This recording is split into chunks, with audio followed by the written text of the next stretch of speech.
Welcome to Noble, a network of owners, business leaders, and entrepreneurs. Here, we focus on the 5 stages of business: launching an idea, establishing a business, hiring employees, creating leaders, and then expanding your impact. We hope you enjoy today's session. Well, good morning, everybody. Thank you so much for joining us.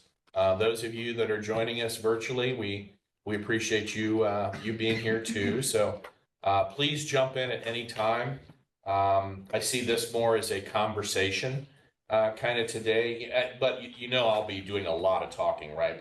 But still, I want it to be more of a conversation. So don't hesitate to pause me. All right, if I start to run on a little bit beyond a point that you'd like to make, or a question that you have, or something like that, because I think, and I'm serious about this, I have a tremendous amount of respect for Kary Oberbrunner, and those of you that haven't met him, you really need to, and we'll have him here again. He was here our very first Noble meeting that we had years ago. Okay, and we haven't had him back, but he travels the world.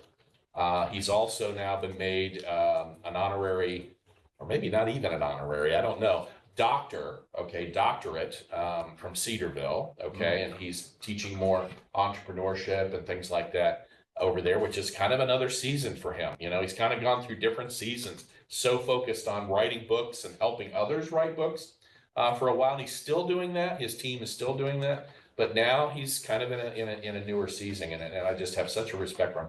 I went to, Lori and I went to Grace Powell for a number of years. That was our church, which is a Grace Brethren church in Powell, Ohio. And he was one of the pastors there, younger pastor there. And he wrote his first book.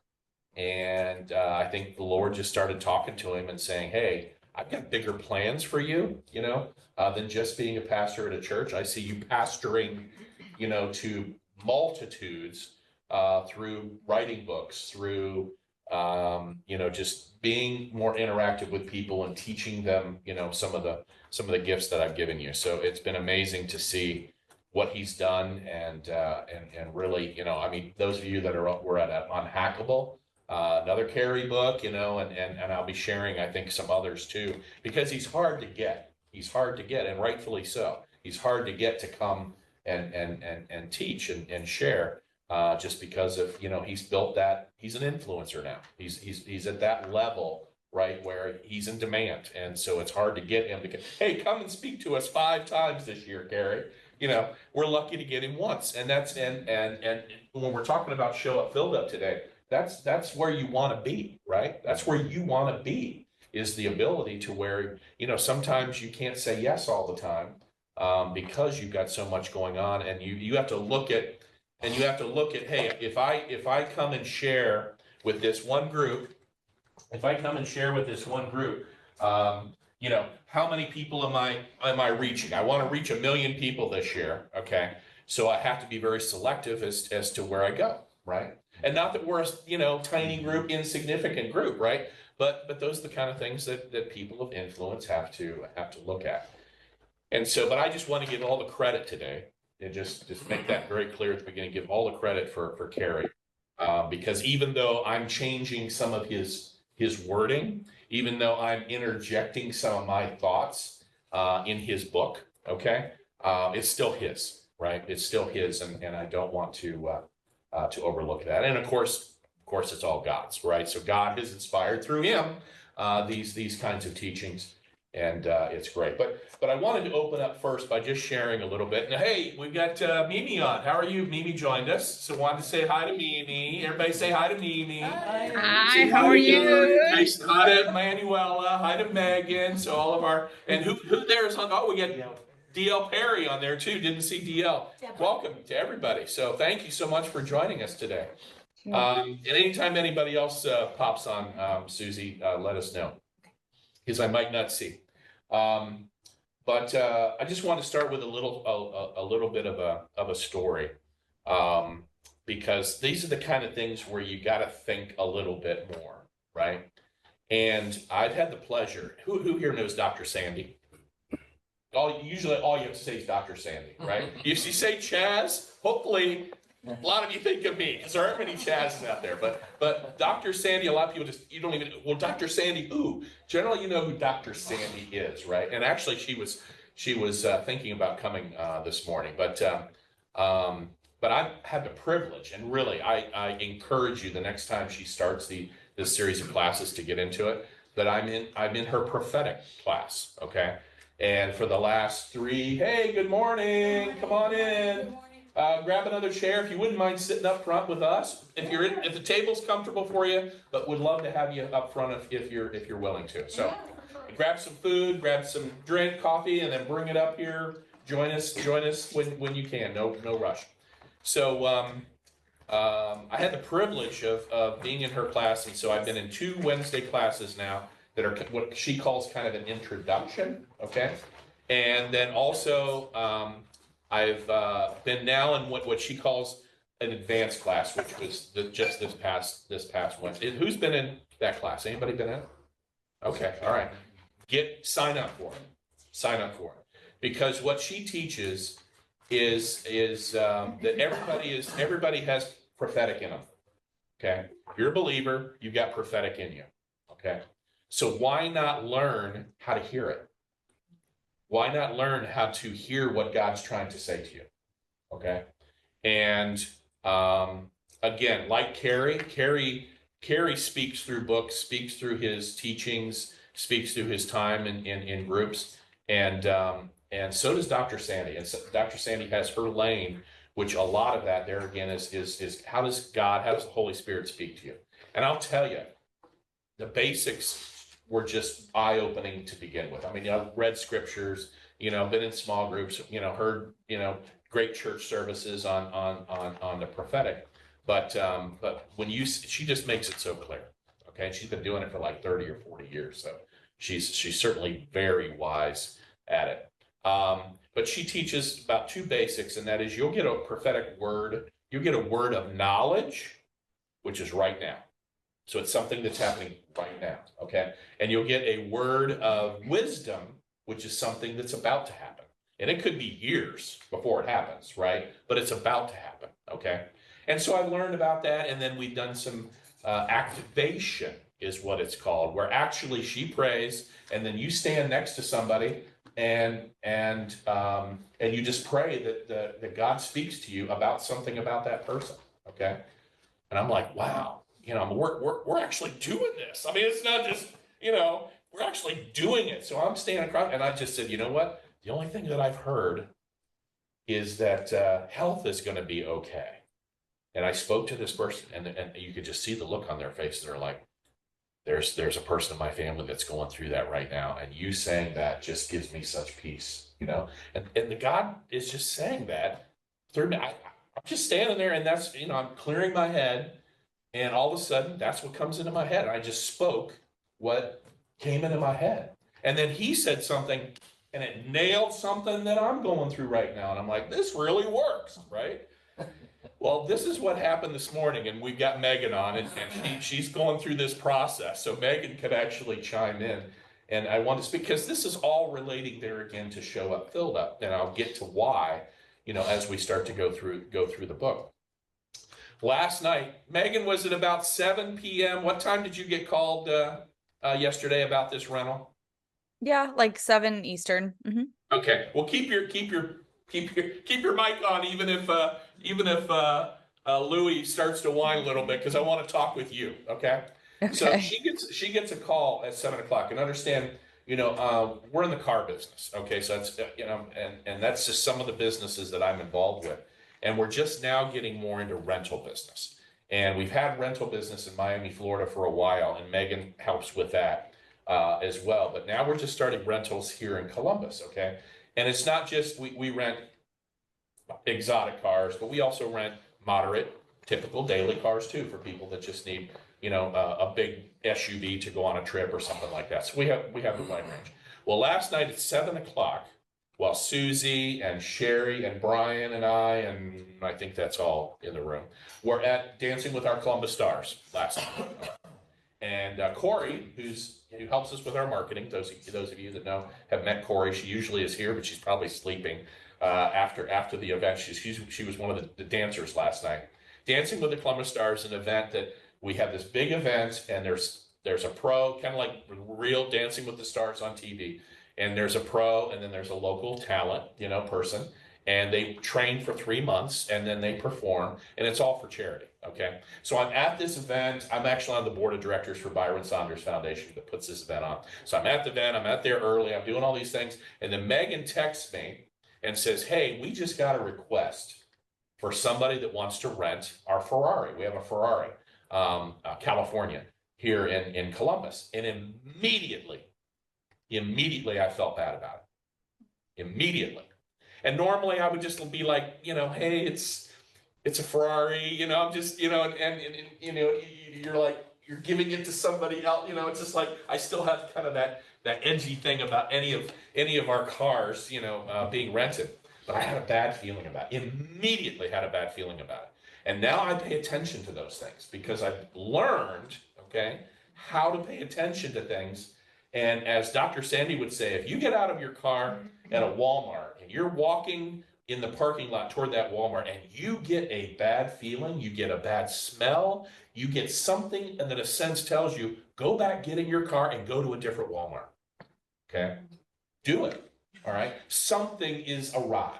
Doesn't mean there's a shooter in there or whatever. It just means maybe you're supposed to go to another Walmart for something. Right? And that Walmart's not going to have what you want, right? It can be simple or it can be not so simple, okay? So now I'm listening a lot more than I did. And God wants us to listen. He wants us to have that relationship with him, wants to listen. But I got this bad feeling. So what Megan does for us is she gathers people's driver's license and their insurance card, and she vets them, okay? So she calls the insurance company, make sure that they have enough coverage to drive whatever car. Because obviously, you may only have coverage to, drive a $50,000 car because that's kind of what you have or whatever. Some insurance companies are harder than others, okay? So, and the Ferrari is it's used, it's about a $150,000 car, okay? So, we're thinking about going all through that, but I don't say anything to her yet. I don't say anything to Megan yet. I want to see kind of how the process goes to kind of see, is this me hearing the Lord or is this here, So this morning then I talked to her and she tries to get on the phone with the person's insurance company, okay, but they don't answer, okay? So she can't get a verification and they want this car at noon today, okay? They don't answer, okay? And in addition to that, a guy calls and he's calling with a female's driver's license and insurance card. So all these things are just kind of like red flag, red flag, red flag, maybe yellow flag, but just a bunch of flags, right? And so I just told Megan, this morning, I'm like, well, we're losing a rental here, and that car rents for $550 a day. So I'm basically saying bye to $550 a day, right? I said, Megan, I just said, we can't get the verification anyway, and so we will not rent a car without a verification. So that clears it just right there, okay? But second, say, hey, the car was out last night, which it was at the show because we were promoting our cars at the event last night. But just say, I hate to lie about this, but just say a red light, the check engine light came on, and we want to make sure that the car is okay. Little lie there. Sorry. So she's getting back to them and sharing that. But we'll get into the book now, I promise. But there again, what I'm saying is I'm showing up filled up more. I'm listening to the Lord more. So hopefully, and I love this. I love being in a better communication line with the Lord, but I'm filled up more now with being more present, being more open to hear that word, and that's showing up filled up, right? And not that these people are bad, but maybe we're preventing an accident, okay? If we rent them this car, it's a fast car. The speedometer goes to 240 miles an hour. It's a fast car. All right, look at your speedometer and see what it goes up to. It's 120, maybe 100 and something. very few cars, the speedometer goes over 200, okay? And so it can be a dangerous car, all right? So we're maybe just preventing an accident. It has nothing to do with the people, has nothing to do with anything else. We're preventing an accident. But maybe next week, if they say, hey, can we have it this week? We rent it and there's no problem. And we're not, and everything's cool, right? But it's there again, showing up filled up. And just wanted to share that because I really encourage you to look out for Dr. Sandy and her classes, because it really shows you another level of who you are and how you can have even a stronger relationship with God, right?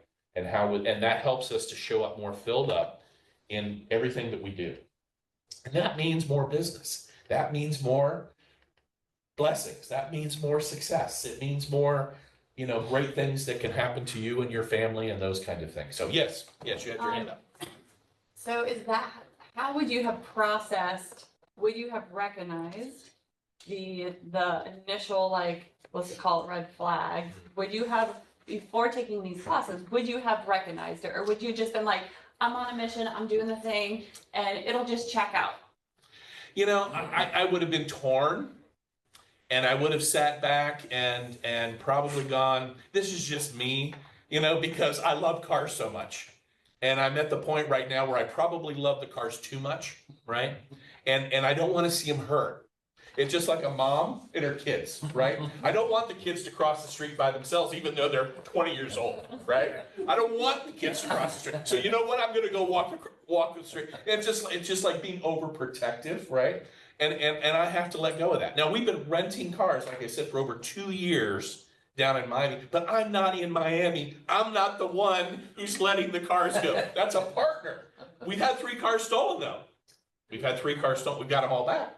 We've had 3 cars stolen. So, but now it's more, I feel more ownership because it's here, right? And I'm one of the leaders of the team. I'm not the only one. This is a partnership, but I'm one of the leaders of the team. So it's more, there again, it's more of an ownership to me. But then second, so I was torn. I was torn not to say anything to Megan and just let the process go, okay? And obviously, if the process would have just continued, I hadn't said anything, it would have stopped anyway, because we can't get the verification, right?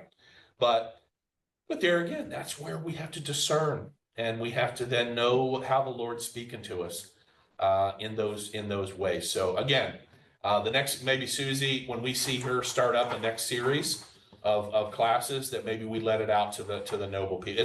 This room is full. This room is packed because she does it right here. And it's packed when she does this class. So I have more classes to take with her, and I'm very excited. So trust me, I'm a neophyte when it comes to knowing about prophetic, and I've received some unbelievable prophetic words. And that's why I try to give 80% of my time to Noble, because I gain confidence from getting a prophetic word. And so I've jumped in with both feet, in my time with Noble, because I have confidence that, and I've heard it multiple times from multiple prophetic people and multiple words, that this is what I should be focusing my time on. Okay, that gives you a lot of confidence, right? It gives you a lot of confidence if you're trying to start a new company, if you're trying to do something new, and that doesn't mean you're always going to go before a prophetic gifted person and they're going to say, oh yes, this is the right choice or this is the wrong choice. That's not the way God necessarily speaks to you, right? But to me, my prophetic words have been clear as day, that this is what I'm supposed to be doing every single time. So that's pretty much a slap in the face saying, Chaz, get your act together, okay? And, start moving forward. So want to tell that story, because there again, you might think, well, gosh, that's not kind of related. It is.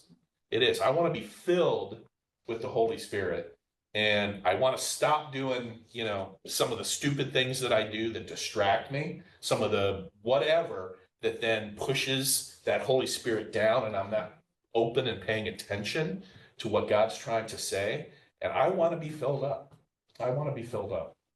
But today there's other ways to be filled up, and we'll talk about that. Yeah, Nikki. She has several classes. In fact, I'm a breakthrough grad. Oh, And perfect. I want to go through that class too. That's a good Yes. one too. Any of her Yes. classes are really worth going Yes. to. And she had dreams and interpretation. Mhm. And I took the first prophetic one, but I wasn't in the one you're in now. Okay. Okay. All her classes are amazing. You'll Amazing. really, yeah. Yeah. I just had to share that. Yeah. Who here has received a prophetic word? Okay, good, good. Those of you that haven't, it's a life-changing experience. But you're actually sitting there going, okay, is this tarot cards? Is this real? You know, I mean, first time you kind of get you feel a little creepy, you know, maybe a little bit. And of course, it depends on the person that's sharing with you and everything. But another thing that she teaches is be very careful of who you receive a word from. Absolutely. It has to be she says a fivefold, you know, person that's certified. You should be able to record it, okay? And the reason why they say record it, they want to be held accountable. You're actually they're sharing something that they're feeling, seeing, experiencing, whatever. They're sharing with. It's not, you know, where they're conjuring up something. They're seeing something, they're hearing something, and they're just like me getting that bad feeling. Right? I don't know how to explain the bad feeling. It wasn't a no, don't do this, you know, it was just a bad feeling. So I just shared it with Megan. And Megan, Megan's gifted too. And I think if she would have said, Dad, you're overreacting, I would have listened to Megan. But how would you define, if someone's never heard the word prophetic before, how would you explain that? Like, assuming like people on this, you know, listening or in the room who are like, you keep saying this word, I don't really know what that means. Well, you know, there again, I'm no great answer to this, and that's one thing that we'll talk about here with the book is don't be afraid to say, I'll connect you with somebody that knows a better answer. And so does anybody have a good definition of prophetic would like to share? Would you, since you've been through a little bit of that, would you share what you would be and I'll chime in. It's a word from God to this person to share to the individual that they're speaking to, or it's just a word from God. I would use the word inspired word.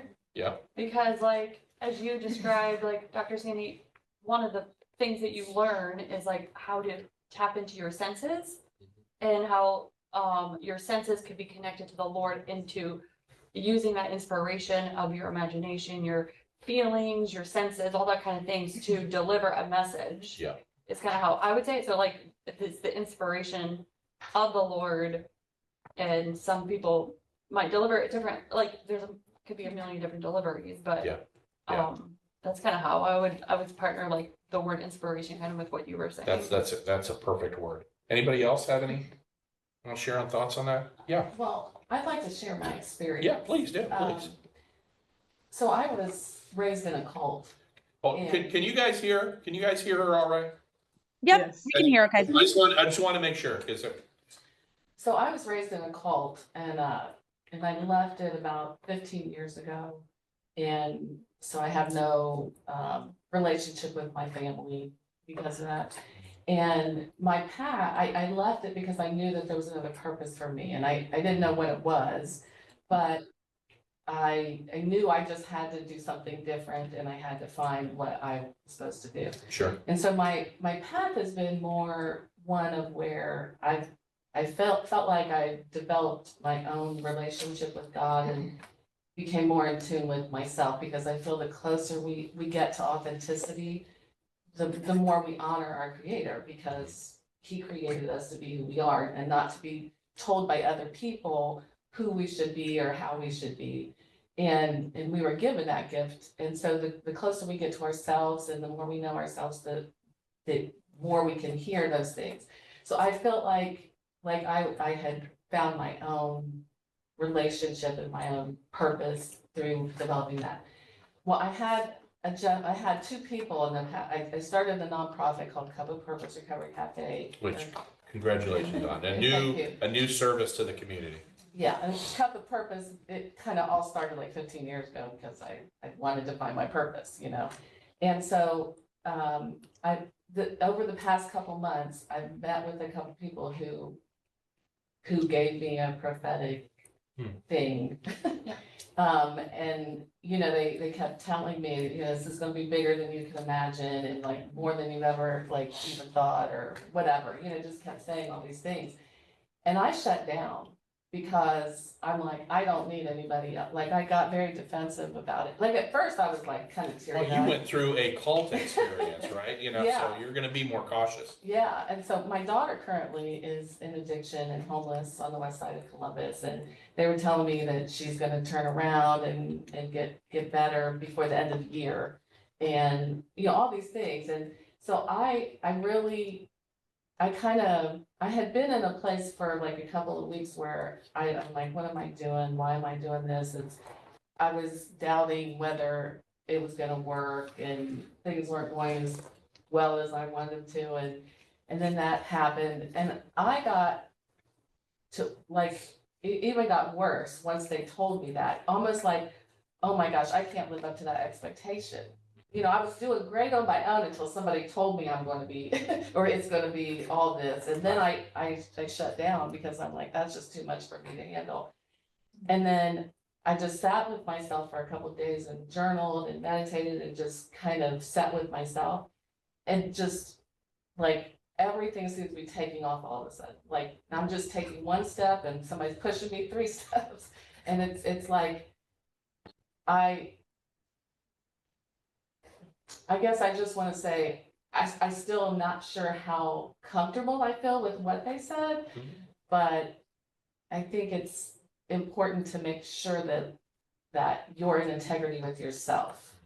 You know, again, like I'm still kind of, I'm not sure, but that's just my experience. So No, thank you for sharing that, because you're saying kind of a gift. You're saying inspire, right? And I think we all kind of can come from a different direction. One of the interesting things is during the class this last Wednesday, you know, it was kind of like speed dating. All right, she lined us up, and we had somebody across from us. And she gave us a very short period of time to think about just what was on her, to share what was on her mind. And then within like 15 seconds, she's saying rotate. So then everybody's right, and there's another person standing in front of you. And you're supposed to then share whatever comes to mind with that. And then the person rotates. And so it's kind of like a, you know, don't think, right? It's not supposed to be you. You know, don't think. It's what comes into your mind, feeling, body, whatever you're supposed to just share, right? And so it's supposed to take you out of it, right? And just share. And of course, now that I've received, I don't know, maybe 10 prophetic words now, you know, and every single one of them from people all over the country that don't know each other and whatever are saying, you know, different things, not just about this, but they're saying, well, you're going to help people in business, and you're going to do this, you're going to do this, and they're just describing what I'm doing to the T, and it just keeps giving me confidence. So the Lord is giving me a lot of immediate, you know, confidence, but He doesn't always do that with everything. But the very first word that I got was 14 and a half minutes. That's actually a very long prophetic word, okay? And I recorded it. Everything except for one thing. Everything that was said in that has come true over the last 3 years. Actually, this has been a 3-year journey. I got this in June of 21. Okay. It's been a 3-year journey. Every single thing, but there's one thing left. And he said it would be the furthest one out, right? So I'm still kind of waiting for that one to happen. But another thing is we're not supposed to wait. The reason why they say record it is, number one, it's accountability to that prophetic. That you're recording it, right? They should be held accountable, right? But the second thing is that you need to pray about it. You need to prepare for it. You need to expect that these things are going to happen. And then there's steps that are going to be presented to you, and you need to take those steps. Because a lot of times you receive a prophetic word, it never happens to you because you didn't make it happen. Does that make sense? Okay. So it's a learning process of how to be able to talk to God. All right. And we just need to learn how to listen. Bottom line is we're just learning how to listen. And then with the steps that we need to do to enact it. And some of us are better at taking steps. Sherry, I know. Brian, I know. You know, Susie, there's people in this room that are good at taking steps, right? There's others in the room that have confidence that what they hear, you know, and other people are doubtful because of experiences, right? So we're all coming from different perspectives. A lot of what I shared with I didn't share this with everybody I was in front of. A lot of what I shared was about health. And as I think you said, or you said, sometimes we're gifted with sharing about certain things, right? We're not gifted about sharing about every single thing about people. We're gifted about sharing about certain things. I tend to hear about somebody's health or health in their family or health around them, okay? Many times, and didn't even know I was prophetic about this, many times I've had friends come to me saying, you know, Chaz, I'm going through a real I've got a client, investor of mine, now a friend, now we're actually working with him in Noble a little bit. And he told me this was about a year and a half ago. He goes, Chaz, he just found out that my mother has cancer. And he said it's an aggressive one and she's going to start going through treatment. I immediately felt that she was going to be okay. Not that 5 years, 10 years down the road that cancer would have an effect or something else related have an effect. Immediately at that time, I felt that she was going to be okay. And so after he was done sharing, I said his name, and I said, I think she's going to be okay. And there was a pause, and he just spoke up and said, Chaz, he goes, you don't know what that means to me by you saying that. He goes, I don't know if you're just BSing me or whatever, but he goes, you saying that just gave me a whole lot of comfort. He goes, I'm very close to my mother. She lives in Brazil, okay, and I'm up here. And I can't be with her right now. He goes, I'm planning on going down there soon. Well, short answer, over the last year, whatever, she's gone through treatment, she's fine. Okay, now there doesn't mean that in so many years something comes back, but for right now, she's fine. Okay, and I feel blessed to have been able to share that. Okay, but I do tend to be more health related. You know, and a lot of the prophetic words that people that I've talked to, they've told me that they tend to be able to share in certain lanes, you know, about certain types of information. You know, so you're not going to hear everything, you know, about your life or your direction from necessarily any prophetic. Sometimes they're only going to share in one particular area. So anyway, that's a long discussion in the beginning here about that, but I thought it was important. And you know what? I think this happened this morning to be able to share with you, okay? Because I wasn't planning on talking about Dr. Sandy and the prophetic this morning, but that happened, okay? And so it's put in my mind, I'm like, I'm going to share that, you know, because I think it's something that helps us to be filled up.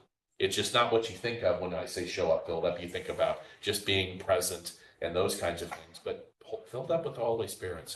So I hope everybody was good with that. If we could do something else too, because number one, it'll be better for me, but then also for the better. Could you guys move back a little bit and you move this way? And so we're actually looking, you guys are able to see our great virtual audience. They can see, I'm seeing some head shaking going. I'd like to see some faces when they talk, because we are going to be interacting more today. So maybe if you guys could move over it so they can see you and that kind of thing a little bit better.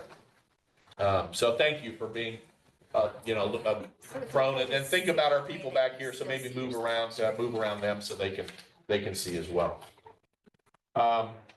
Okay, so Can I add one thing? yes, please.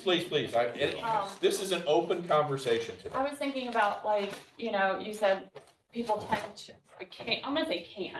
tend to be in a lane or like feel like certain things are always highlighted to them, in your case medical things maybe, and I just think of it as like the collective whole of community, as a community bringing different things to the table for the wellness and wholeness of humanity. And so like I probably have I over the course of time there is a theme of things that I tend to be alerted to or highlighted about, to speak life over. So, you know, I think of it more of like us collectively bringing different things to the table for the like wellness of each other. Yeah. Not because, you know, I want this or this. It's just, I think it's God's like good nature to care for one another in the different, you know, different kind of ways, kind of like different businesses bring different things to the table.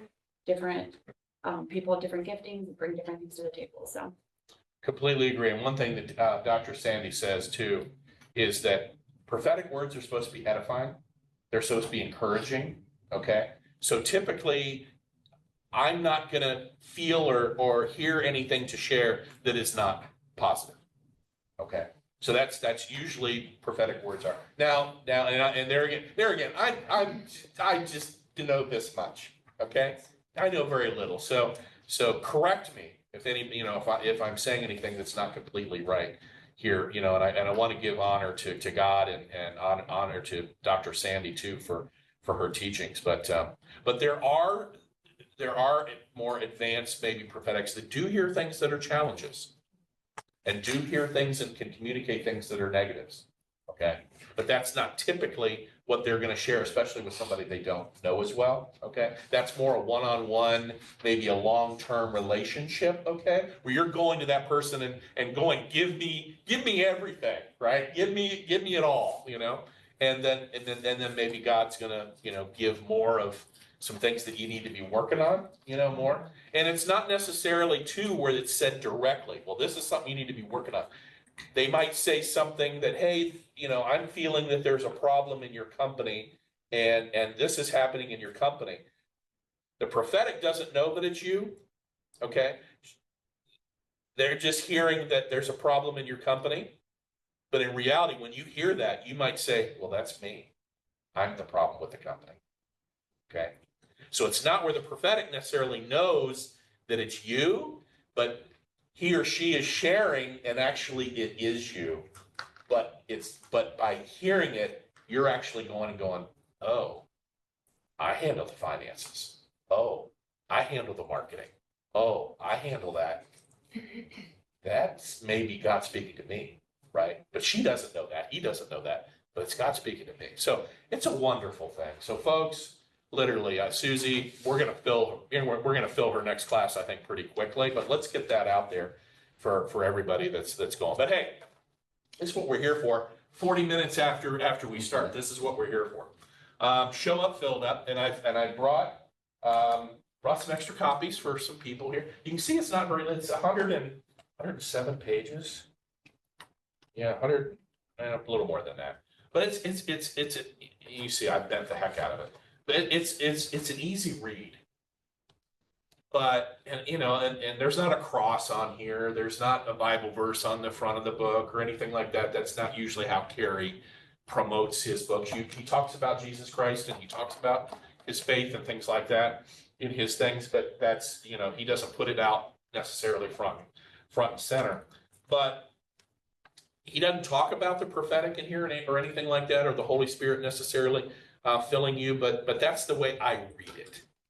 Okay. Just like when we read the Bible, you read a verse today and it says something to you. I read a verse today, says something totally different, right? So we're each listening and hearing this a different way. But when I first read this, the subtitle, Show Up Filled Up is the main title, but the subtitle is How to Get What You Want Out of People and Life. That kind of tugged at me a little bit when I first read. I'm like, I don't live that way. I don't live thinking of what I can get from people all the time. Some people may, but I don't. That's not the way I am. So I was like questioning the title when it first came out. And actually I was one of the ones that when he sends titles out, he sends pictures out, and he says, hey, what do you think? He'll send it out to 100 people and ask for replies. So I was one of the ones who said yay or nay to this cover and things like that. But I don't remember if I told him that I was really kind of challenged by his subtitle here. But without reading the book, that kind of made me feel a little, I don't think that way. I'm not somebody that, I have at times been a little selfish and like, what am I going to get out of this? Okay. And that's normal, right? But that's not my norm. That's not my norm. Okay. So I was a little challenged by that. But the bottom line is there again, and as you see, it's pretty, he's got some pictures, he's got some gaps. This is pretty easy, but I'll tell you, every single one of you should have a copy of this. It's I paid $17 a piece for these on Amazon. So this week I purchased a few more, and I'd love to give them out. We got some Susie's before, during or after. She's gonna send you a whole packet here. This packet's 88 pages. I actually first said, Susie, make copies of these for everybody. She's like, Chaz, it's 88 pages. The book is only a little over 100, okay? So she's my discerning person in here. You know, I'm like, Susie, yeah, just go make copies of thousands of copies, right? So she's my discerner. She's going, Chaz, it's 88 pages. And at first I'm like, just make the copy, Susie. But then after I thought about it a little bit, I'm like, we don't need to do that. But the reason why I was saying, hey, let's do copies instead of sending this out to you, okay? And this is totally different than what I'm sharing today. He shares this totally different. I've been through that. He's only taught this once to a group of people that I'm aware of. And I happen to be in that class. And this is what he taught. So, and as you go through this, every single part of the book that he talks about, he's got a video that goes with it. So he talks during the video. So it's really, really good. And so what we're going to do is we're going to send this to you electronically. The only problem with this is this, okay? He only sends this out electronically if you take his class or if you buy his book, okay? So please don't, if we send this to you electronically, don't send it to anybody else, all right? Because, you know, he said not to. All right, so instead of making 88 copies and giving them to you, and then you look at the link that you can go on and hear his video, instead of that, which is kind of what I'm supposed to do, all right, we're going to send you the link, all right? I mean, we're going to send you the whole thing, but just don't share it, okay? Just don't share it, because it's meant for people to come to a class or to buy a book, and then you get it, okay? So, but the book shares one way. If you buy the Audible, who likes listening to books rather than reading them more? I get more out of listening. So I've read this book multiple times, and I've listened to it many more times. He shares the book in Audible totally different. He doesn't read this book on Audible. Normally you got an author who reads the book, right? He doesn't read the book. He actually is with another person, and they're talking about stories that are in the book. Okay, but that's why I said today, I didn't want to just get up here and start teaching from this book, right? I wanted to do the same thing that he's doing. I'm not doing it the same. I'm not using the same stories because they're not my stories, right? So it's more, I think it's great, just a great conversation kind of thing. So in any case, I've got some copies, happy to share them, those kind of things with you today. So most people show up empty to things. Most people show up empty to things, okay? And I have too. I have probably showed up empty to things many more times than I've showed up even half filled up, okay? And you're probably agreeing with me, you know, from your own experience. And it's due to a lot, it's because we're busy, because we're coming from something else, right? We're in a hurry, you know, we're on our way and we're distracted, you know, run out of gas, you know, whatever, and we get there and we're just not filled up, right? We're just not filled up. This book talks about how to get yourself filled up and why, and the circumstances that maybe you don't even think about in where you should be filled up, and then the benefits to being filled up. Okay, and so that's kind of what this book. And so it's eye-opening. We can probably think of easy things that you can think of why to be filled up, but most people don't show up to things filled up. Okay, and they walk into a room. You know, they're not open to introducing themselves to other. And trust me, this is me too. I'm an introvert. All right.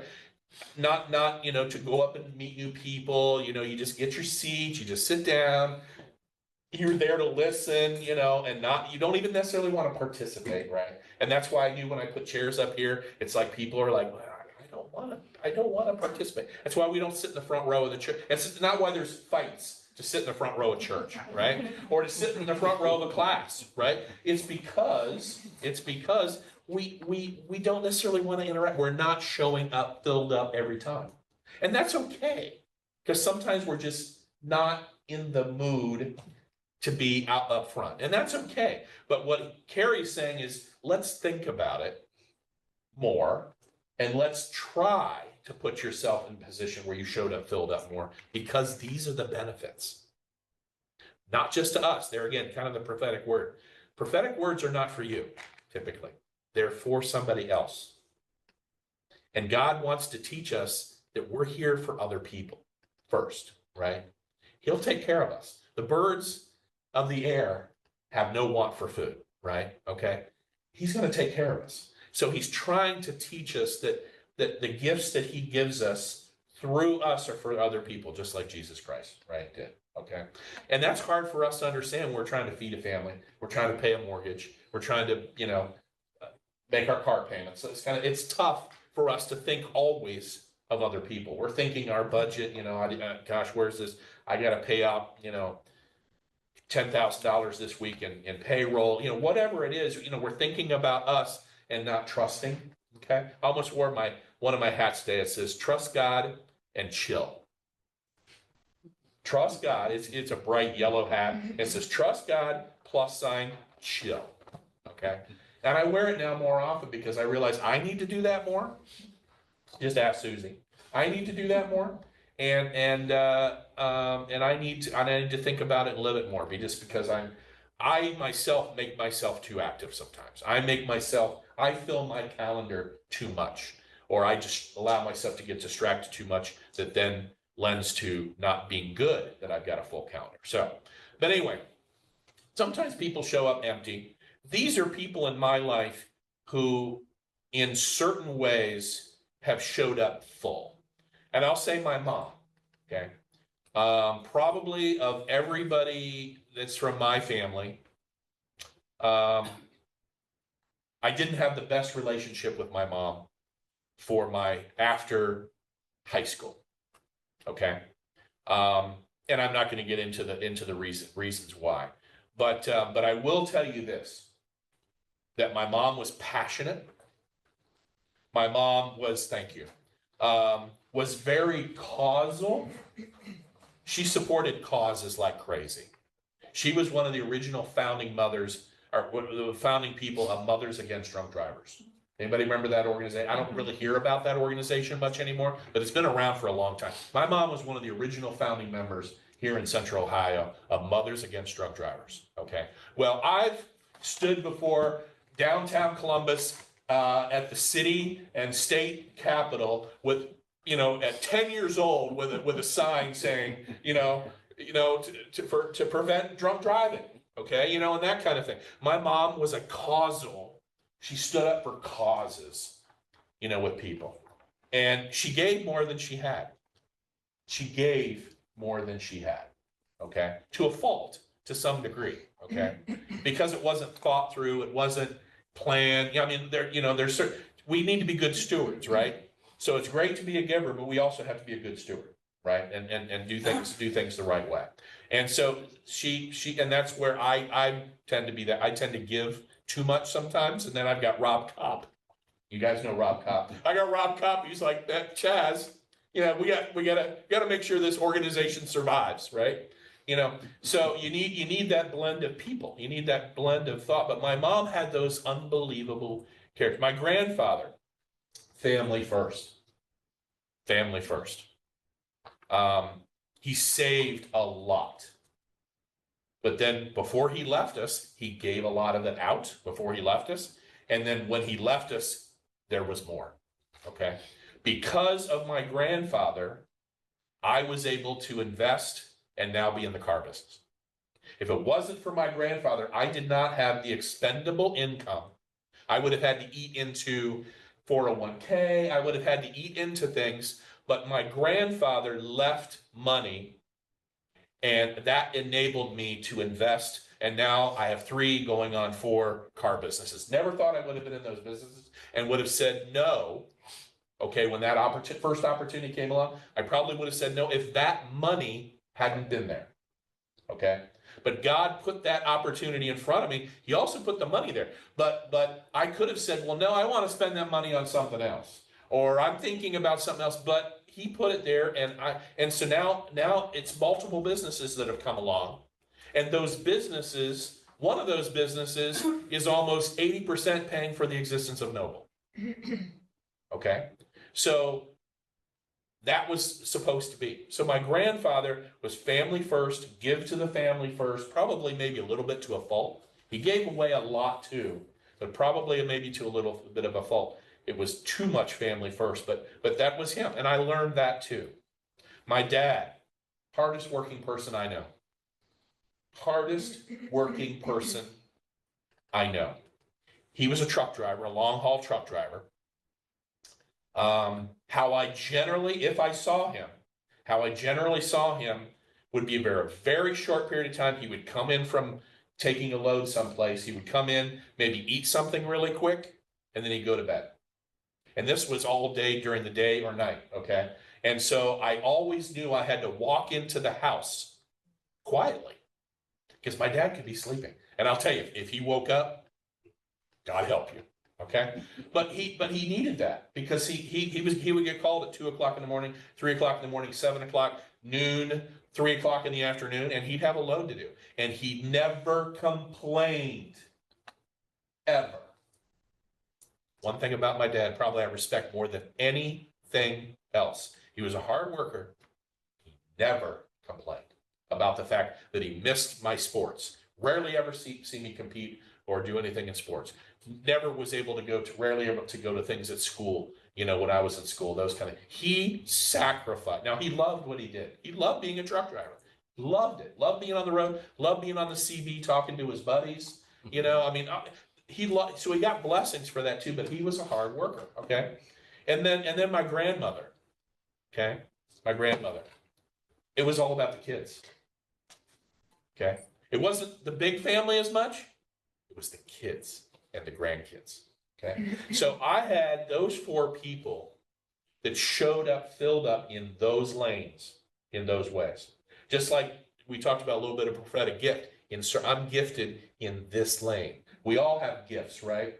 And so they were amazing. They showed up, filled up when it came to those gifts.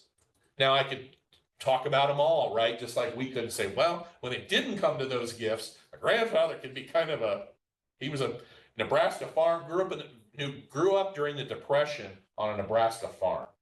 Okay, all right. Farmers had it pretty tough during the Depression. He was a commander of a destroyer in World War II. Okay, this guy was tough. All right, I was scared of my grandfather a little bit, right? So I could say what they're amazing at and what their superpowers are.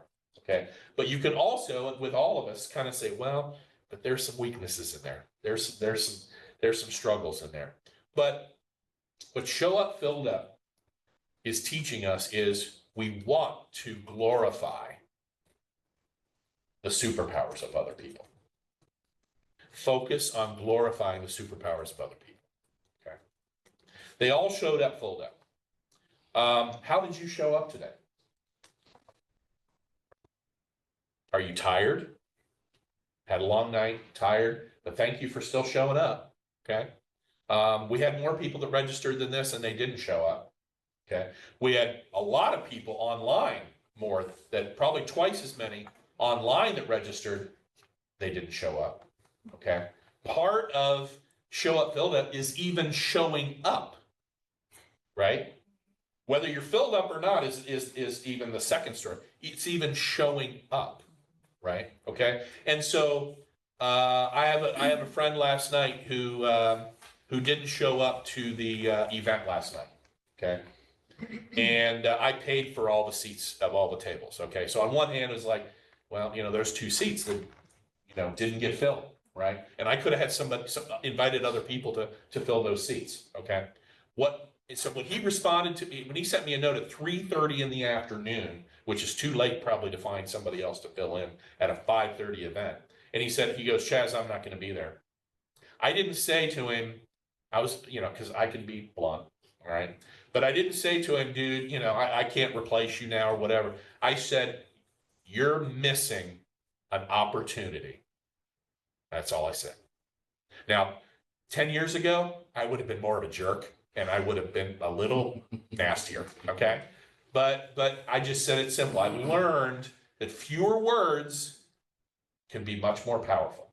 And I just said, you're missing an opportunity to be blessed, to be at a great event and just be there in a giving atmosphere. You're missing 3 tables of people that I had at that event of some pretty cool, great people. people that that person now doesn't get to interact with. That person missed blessings, missed an opportunity to meet new people and blessings because he just did not the filled up part. Don't even go there. Just didn't show up. Okay. So we have to think about that. Show up, filled up is half of it, at least, is just to show up. Okay. So how did you guys show up today? Are you empty? Quarter of a tank, half tank, 3/4 of a tank, full tank? Okay. I told Susie yesterday, I said, and I don't usually do this, and there again, I got to learn. You know, I got to learn a lot more. Trust me. I'm 62, but I still got, and I never will learn everything I need to learn from God, but I need to get better. I said, Susie, send me the list of who's going to be there. Normally I just say, Susie, how many are going to be there? I'm like, okay, well, I kind of know that, you know, how big of a room that we've got and how many people are online. So normally I don't necessarily care who's there. It's just like, yeah, people are there, right? I'll love to see everybody that's there. I wanted to know the names and who was going to be here because I wanted to expect you. I wanted to applaud the fact that you're going to be here. I knew that you were going to be here, Teresa, okay? And I haven't seen you in a little while, but we've been doing, we don't need to get into it, but we've been doing some things together, kind of indirectly, right? Over the last few months and stuff like that. And, but I was excited to see that you were going to be here. All right. And I was excited to see others are going to be. I knew you guys are going to be here, and I was excited, you know, so I knew who was going to be here. Some of you I don't know very well. Some of you I do know, you know, that kind of thing. But I wanted to show up, filled up more when I got here. I wanted to be excited to see every single person. And I've seen you guys, you know, I've seen all of you. I don't think there's a person in the room that I haven't seen before, right? So I was kind of excited to see everybody that was here. But I would have come in not knowing who really was going to be here. And so I wasn't I would have been more surprised when you got here rather than excited and expecting you to be here, right? So I showed up, filled up more coming into this room. Get what I mean? Okay. So let's do a little exercise. And sorry for those introverts, because I'm one too. And so when everybody says exercise, you're like, oh gosh, you know, I got to interact with somebody, you know. So what I want you to do right now, but this is all part of it, right? It's an exercise. I want you to all stand up, find one person that preferably you don't know very well, okay? And you have 2 minutes, and I'll tell you when to start. You've got 2 minutes to get to know each other. Go. Hi, Teresa. Susie.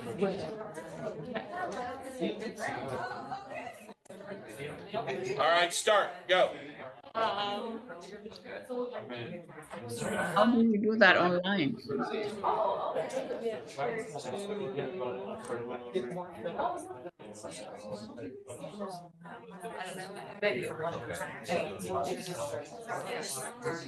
I guess you could say who we Can you are. hear me? Can you hear me? Okay. Sorry, you guys can't participate in this as much, but I'll share what I want these folks to learn from this. So, how are you doing? Lakeisha, how are you doing? I didn't get to welcome you when you came on. Thank you so much for joining us today. So, DL, it's good to see you. Hi. Good to see you. Mimi, how have you been? I'm doing great, and I saw you yesterday at the dance party. Oh, that's right. Hi. Okay, thank you. Yannick, how's it going? Great. Doing well. How about yourself? Good. Manuela, you all good? Megan, thanks for being on this morning. I hope Louie isn't whining too much today. So He's doing okay. Thank you. good. Yeah. Okay, time. Stop. Come back to your seat.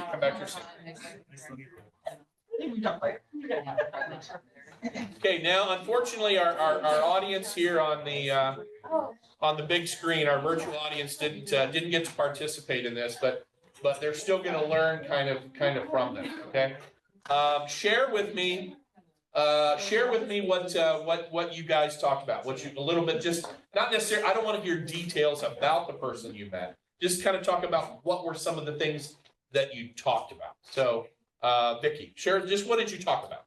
She mentioned she was here because of the book, Okay, and she was busy asking me questions Okay. about myself, which I just said I was an encourager and love people, and with the 2 businesses I have, I want to learn more, I want to fill up more. okay, good. What did you talk about? Oh, everything. I ran down a list. She has had a transition in her life with her kids being older and moving out of her life and just readjusting to what life now looks like, not having all of those responsibilities and finding things that she finds interesting as a hobby, trying to find the capacity and the time for that in her life. And yeah. Okay. Roshan, what did you talk about? We just talked about like hobbies and stuff I like to do, and also about like what school I go to. Okay, great. Well, good. All right. Was it an equal amount of time of sharing, or did you guys kind of lose a little bit? Maybe generally the first person talks, you're not thinking about the time, and then you're like, oh gosh, we need to shift gears here and let the other person share. Okay. We're going to do this again with it. Hold on, don't get up yet. We're going to do this again with a different person. Okay. But this time, you're not allowed to talk about business at all. Not one word about business and what you do. It's only about you. What you like, just kind of you. All right. You've got 6 minutes. You're just sharing about yourself. You've got 6 minutes, which means roughly 3 minutes for you, 3 minutes for the other person. You're not allowed to take notes, but I might ask you to share what you learned. This time I might ask you to share what you learned about the other person, okay? So you've got to listen. Okay? So 6 minutes, find a new person.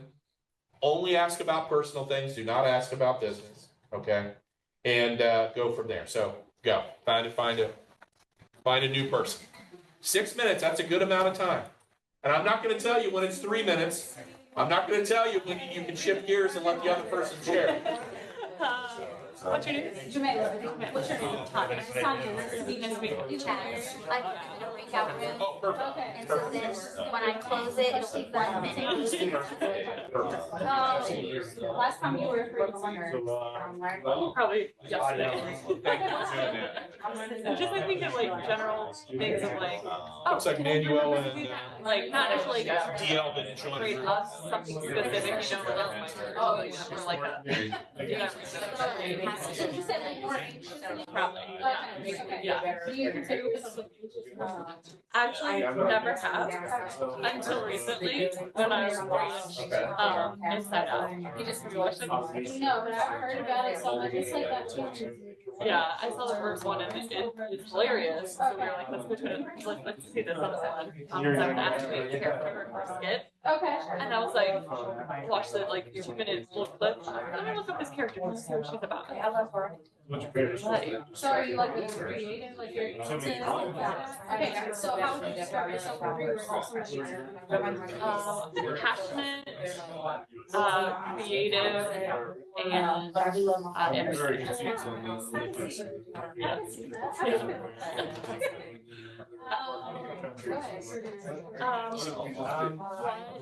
what inspired you to change? Oh, okay. So like 3 years ago, so I started watching my hair and it just was like coming out in moments where it would get better. It would be coming out in moments when it would get better. And I thought the same as I did. Absolutely. And I was like, after I put it on, I was like, it's so normal to just have this. Something the last thing, something else would just Yeah. Thank you, girl. Thank you. I was the first stylist for like 20 years. So like dealing with challenging. I mean, yeah, initially maybe it's difficult because like it's a big like transition, and I think more because it's not our choice. So maybe sometimes we're struggling with that aspect of it. But I'm kind of one of those people like, okay, are we gonna get through this? Kind of just fix it. I feel like in this season of my life, I have a lot of responsibilities and a lot of things that I feel like God is requiring me to sometimes there's cultures like you see that like I just think that it can be seamless at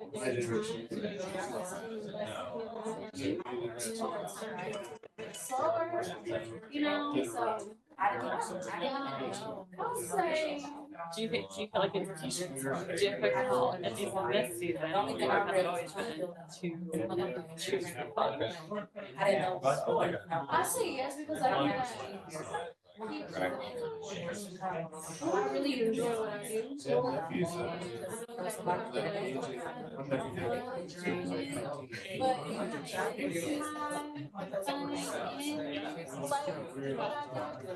Definitely say I need to withdraw a little bit more people do things that I like, but I really don't know what I like to do outside of what I like. Yeah.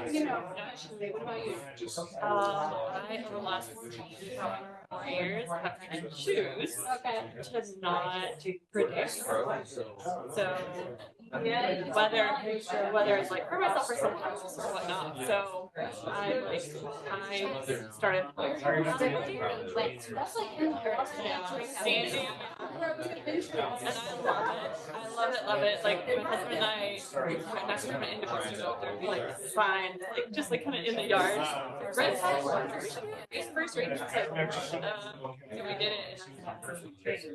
And so then I got one, and like just being out in the water, like everyone away. I can't do like a bunch of things at one time. So it's like kind of my like meeting spot where it's like observe nature, in the water, like soak in the sun, like all my all over the place. Like the thing, because otherwise I would Yeah, go ahead and start. causes me to like still be active, but I can like be away. Yeah. See, I admire that because me, yeah, anything. 1 minute left. 1 minute left. Don't count me, okay? I'm out of here. If you got more legs than I got, you got it all. Okay? Dog, animals, cats. Have you always been like, I would say yeah, probably. Yeah. Yeah, probably. I think so. In some ways, yeah. Probably in a way too. I like to like focus in. Like, what I mean, if I was like thinking of Barbie, it'd be like zoned in, like South Side or something like that. I can play all outside of lives. So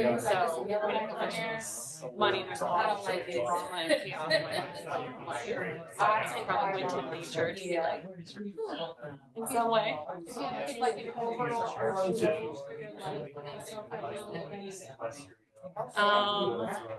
I would say probably two.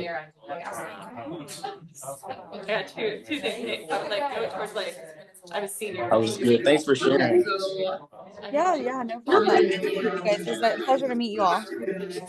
Pleasure. I'm in San Antonio right now, so this weather is crazy. Oh, it's very warm. 100%. Time's up. Time's up. Like positioning, like transition. For sure.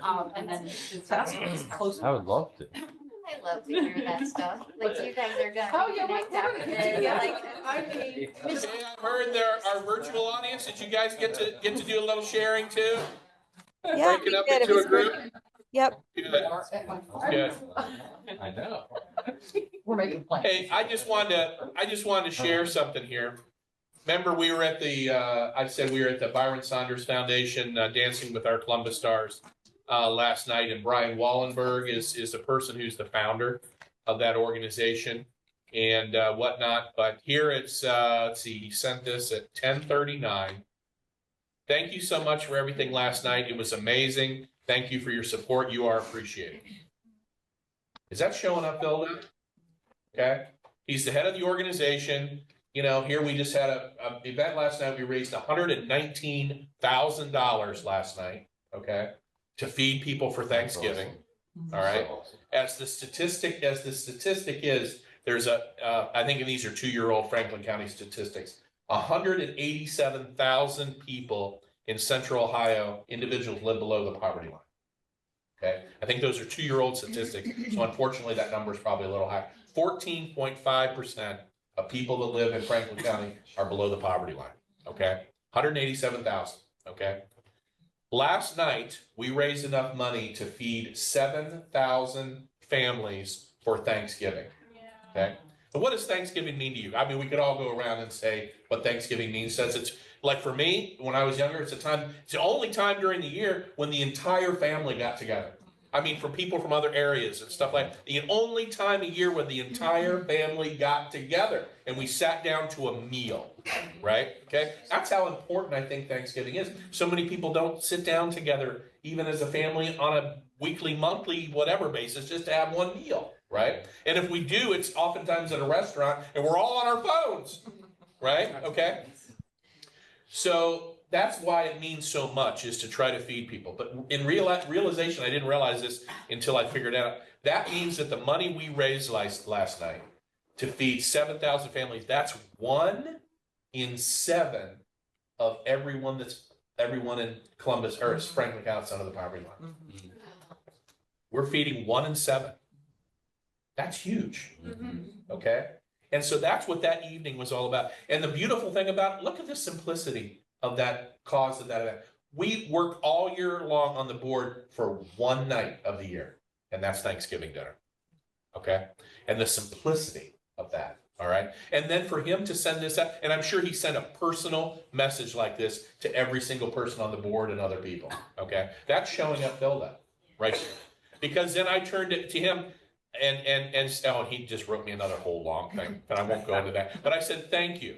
I said, that's the best I've ever seen you present to a crowd.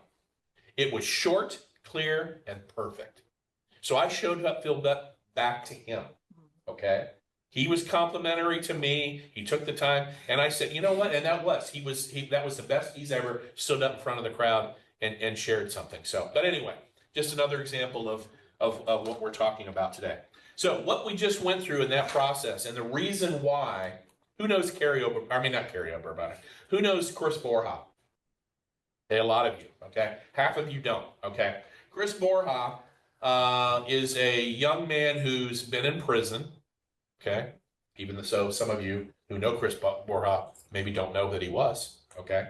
He was in prison, and I don't know that it's prison like, you know, he went out to, he was in high security or anything like that. Let's say he was in jail. I don't know that it was really, I don't know that, I've never talked about the real details of that. But we got somebody who's there.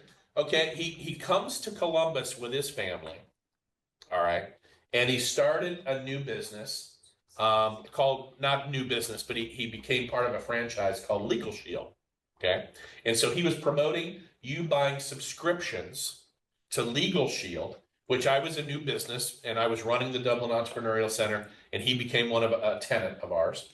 And he came in and he said, hey, I sell, and I'm like, I could use that service. I think I paid like $40 a month, and you got then free legal service, okay, for contracts and things like that. And I'm like, okay, I can use this. All right. And I did use it. But he comes in very, very shy individual. Okay. Not a strong networker at all. All right. Today, he's written a book, Networking Essentials for Success. Okay. And he is the recognized networker in Central Ohio, bar none. I don't care who else you know in Central Ohio. He is the quintessential networker in Central Ohio. Okay. Not only has he written a book on it, he's rebranded himself over the last 5 years called Connected Networking Group. You might have heard of that. They have events all over Central Ohio almost every single day. Okay, and so that's gone from him being shy, trouble in front of audiences, and now he's the specialist in Central Ohio. And now actually he now has franchises in other locations, even other states. He has franchises. So he went from very shy, having trouble selling in networking and these kinds of situations, to learning how to do it right, okay? The reason why I bring that up, and somebody's going to get this book here today for free, but the reason why I bring that up is because I wanted to show you the difference between the 2-minute exercise where I just said no rules and just said go meet somebody, and the one where I said you're not allowed to talk about business, okay? Because typically if you go, and you're probably going to shake your head or you're going to nod your heads at this, that, you know, typically when you go to a networking event, one of the first questions that comes out is what? What do you do? What do you do? Okay.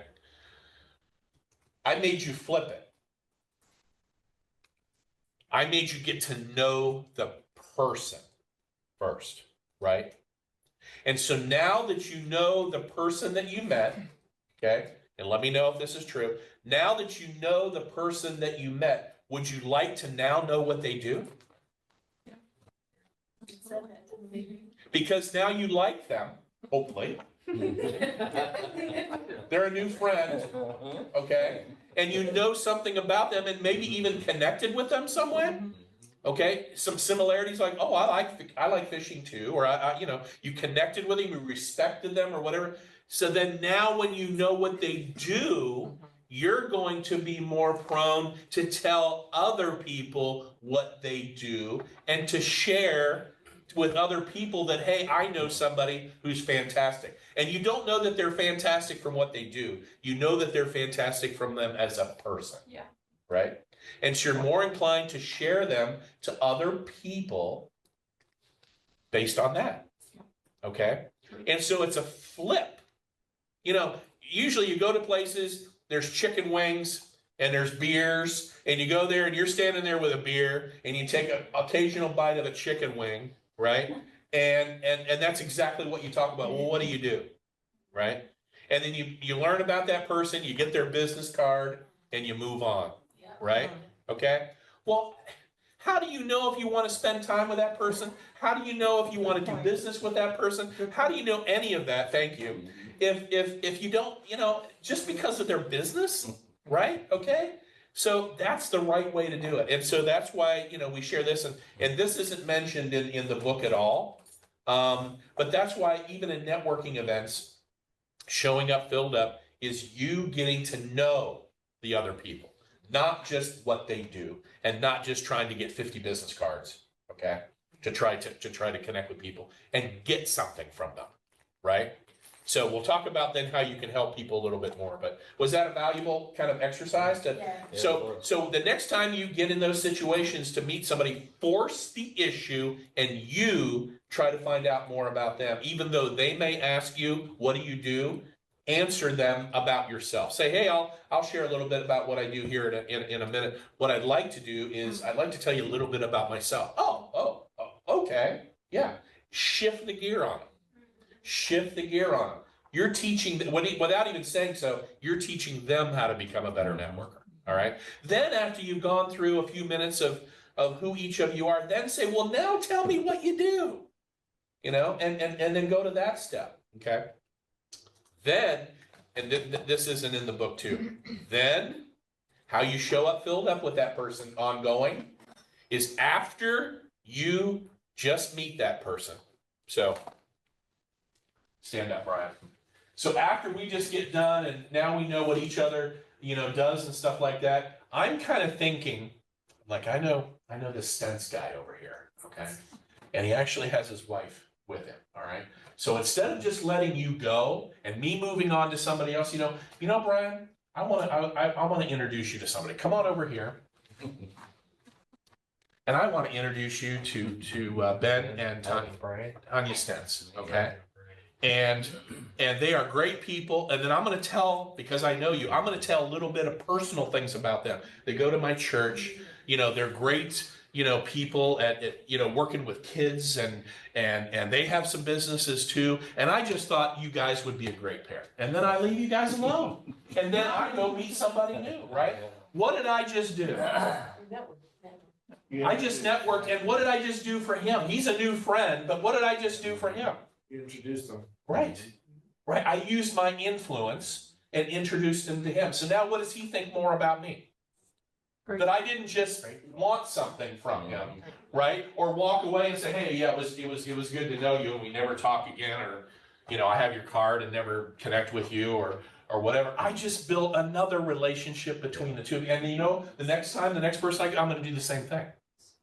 And so I am going to be the person in the room that starts reconnecting people. Okay, that's showing up, filled up. And then what are you doing? You're becoming an influencer in the room. You're not just another person in the room that wants your business. See what I mean? Okay, well, thank you. Yep. Thank you. Because like in my regular business, when people come into my community, it's literally what I do. Like, okay, yeah, I see that kind of person. Okay, let me introduce you to.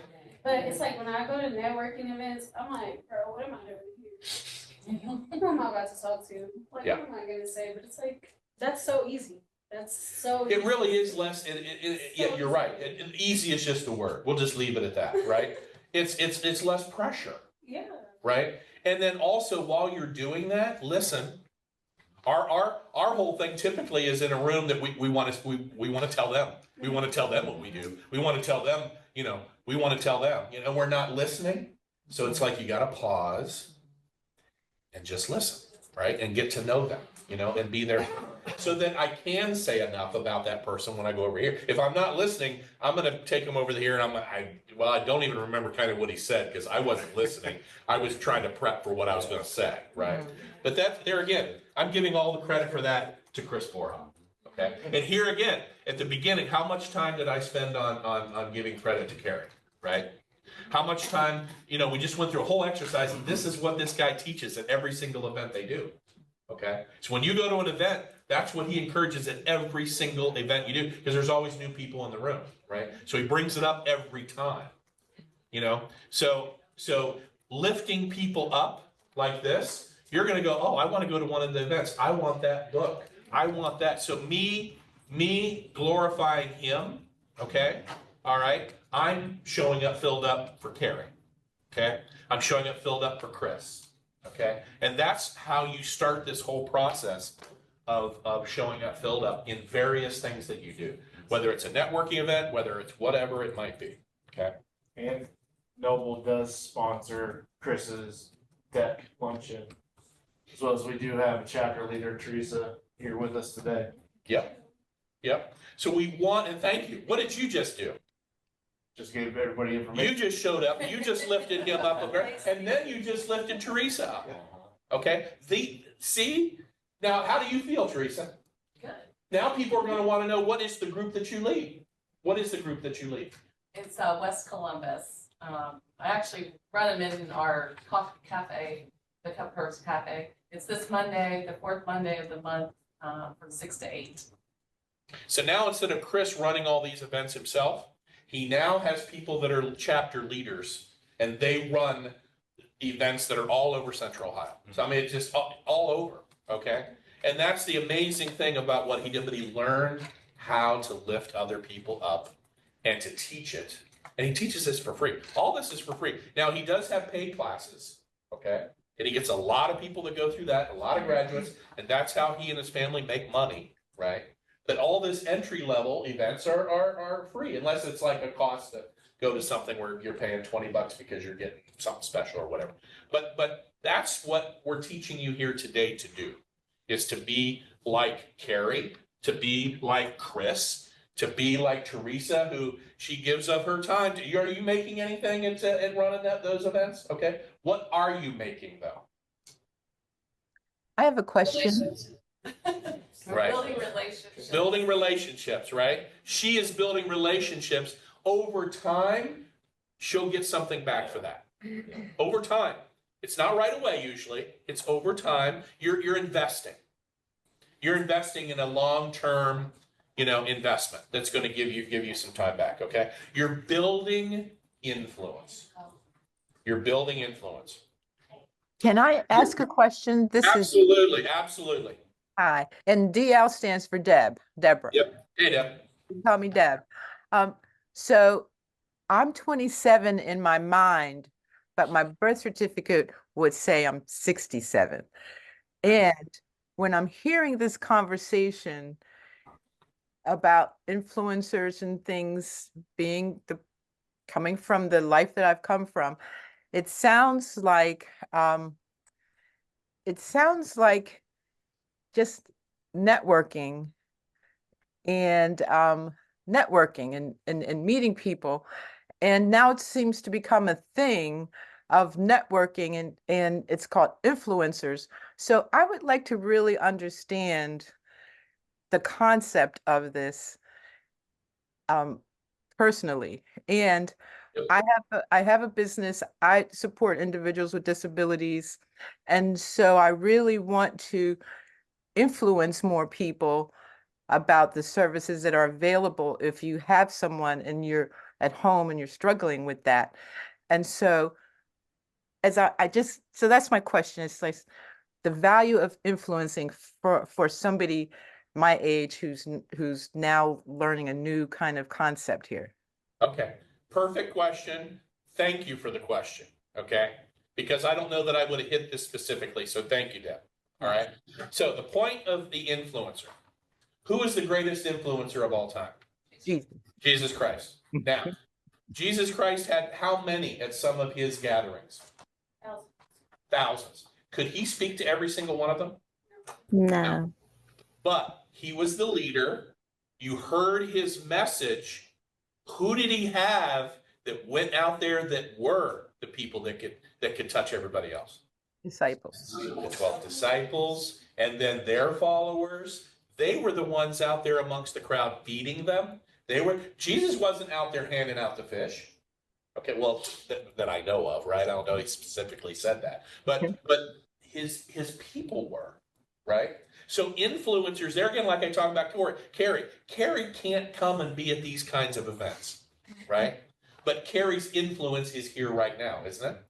Okay, so Jesus was the message, but he had to have the other people. Now, when you're just getting started with your business, you are trying to become the influencer, and that takes time. But as you become more recognized and more well known, okay, then other people start talking about you and whatnot. Then all of a sudden, you're not going to be in a position where you can reach everybody. You're going to have to be in a position where you either hire people to represent you. And what is that? That's a business. Your business is when you build something that I help people with their books. I help people with their finances. Okay. Well, at some point you become so good at that you either turn away business or you add more people. So you become the head influencer of the business, but then you got other people who are doing the business for you, just like Jesus Christ and the disciples. We're all now disciples, right? But he's the influencer. Nobody's following me. They're following him. I just happen to be one of his disciples, right? So you hire people and you use somebody like Sherry, okay, because that's what she does. She helps find the right people for you, right, to do what you do. So as you gain more influence, you bring on other people like Chris did to have other locations, right? And now you're a representative of Chris to a degree, right? Okay? You're yourself, and you are now building influence, but still you're a representative of Chris, right? I'm a representative of Kary. I've been through his classes. I'm certified to teach his classes, okay? I'm a representative of Kary. But I'm also building my own influence. So if I said to you that I'm going to teach a session in 3 weeks, and this is my session, this is something I created, you might go, well, you know what? I appreciate the way he taught about Kary's. I'd like to hear what he has to say about that because I enjoyed what he did, right? Okay, so I'm going to come hear Chaz about what he's got to say about this. I've then become an influencer of myself, not of Kary. I've all of a sudden become one of myself, right? And then because that gets bigger, then you need, Susie and Megan and other people that become other disciples of Noble, right? And we have to grow. And I can't be everywhere. Rob can't be everywhere. All our people that are part of our team can't be everywhere. So we have to keep adding to the team and building more influencers. So does that answer your question, Deb? Right now, you're a young business. You're becoming an influencer. As you become more well-known, successful in your business, all of that, then you're going to be recognized as somebody that the go-to for what you do, right? And as you become more popular and you grow, you're going to need to bring on other people to help you. And then you're going to become a leader of them. What did Jesus do? He taught his disciples. And his disciples went out and taught the people, right? In addition, because then he left us, right? They had to keep teaching. So as we become more influencers, to reach more people, we got to bring on more disciples. We got to bring on more people that go out there and do. So then we have to become leaders, right? And with Noble, our entry level is knowledge, then growth, and that's kind of the entry level. Deb is in the knowledge and the growth phase, okay, of her business. But then as she becomes more of an influencer, she's going to have to shift to the leader phase because she's going to need help. And she's going to need Teresa's, and she's going to need other people down there to keep growing the connected organization. You see what I mean by that? So naturally, it's going to take you time to become an influencer. Even though you're 67, girl, you got plenty of time to still become an influencer, right? Just getting started. Yeah. That's right. You're just getting started. Yeah. Can I add to that? I think it's also, you can find your influencers and people to support you in the networking group too. Sure. It doesn't necessarily have to be people you hire. Right. But that's what's happened for me in having this chapter and being involved in the networking is just continually meeting people, having, meet people for coffee, getting to know them, and coming to the events where you can share what you do. You're going to build influencers naturally. Yep. I'm at a point now, where people are calling me, so-and-so gave me your number and I really want to connect with you. So they're starting to come to me to connect now instead of me reaching out to them. Yep. And so just being in service to other people and being at the networking events and connecting with people, it's just going to grow organically. You're creating, but when you build relationships like you did in those 6 minutes, you're creating salespeople for you. Yeah. How does that sound? You're creating salespeople for you. Yeah. What would you recommend? So when you go from, let's say, as you call it, like this entry level area, to then going into, okay, something has become something to a degree that you have to shift to a place that you are unfamiliar with and don't know how to be. Like maybe that's not your second nature, is to be the lead into whatever that next level is. What would be your advice on in learning how to function in a new space so that all those things that you've been networking, all those things have been cultivating are now sitting at your door, and you're not overwhelmed with like, well, someone said that it's really going to be this, or it's going to grow, or I sense it's going to be more, but like, I can't do all that. Yeah. Like, what would be your advice to, I guess, dive into that next space? You got to find people who are there to be your mentors, to be your advisors, to attend their events and to see how they do it. Okay. To learn that.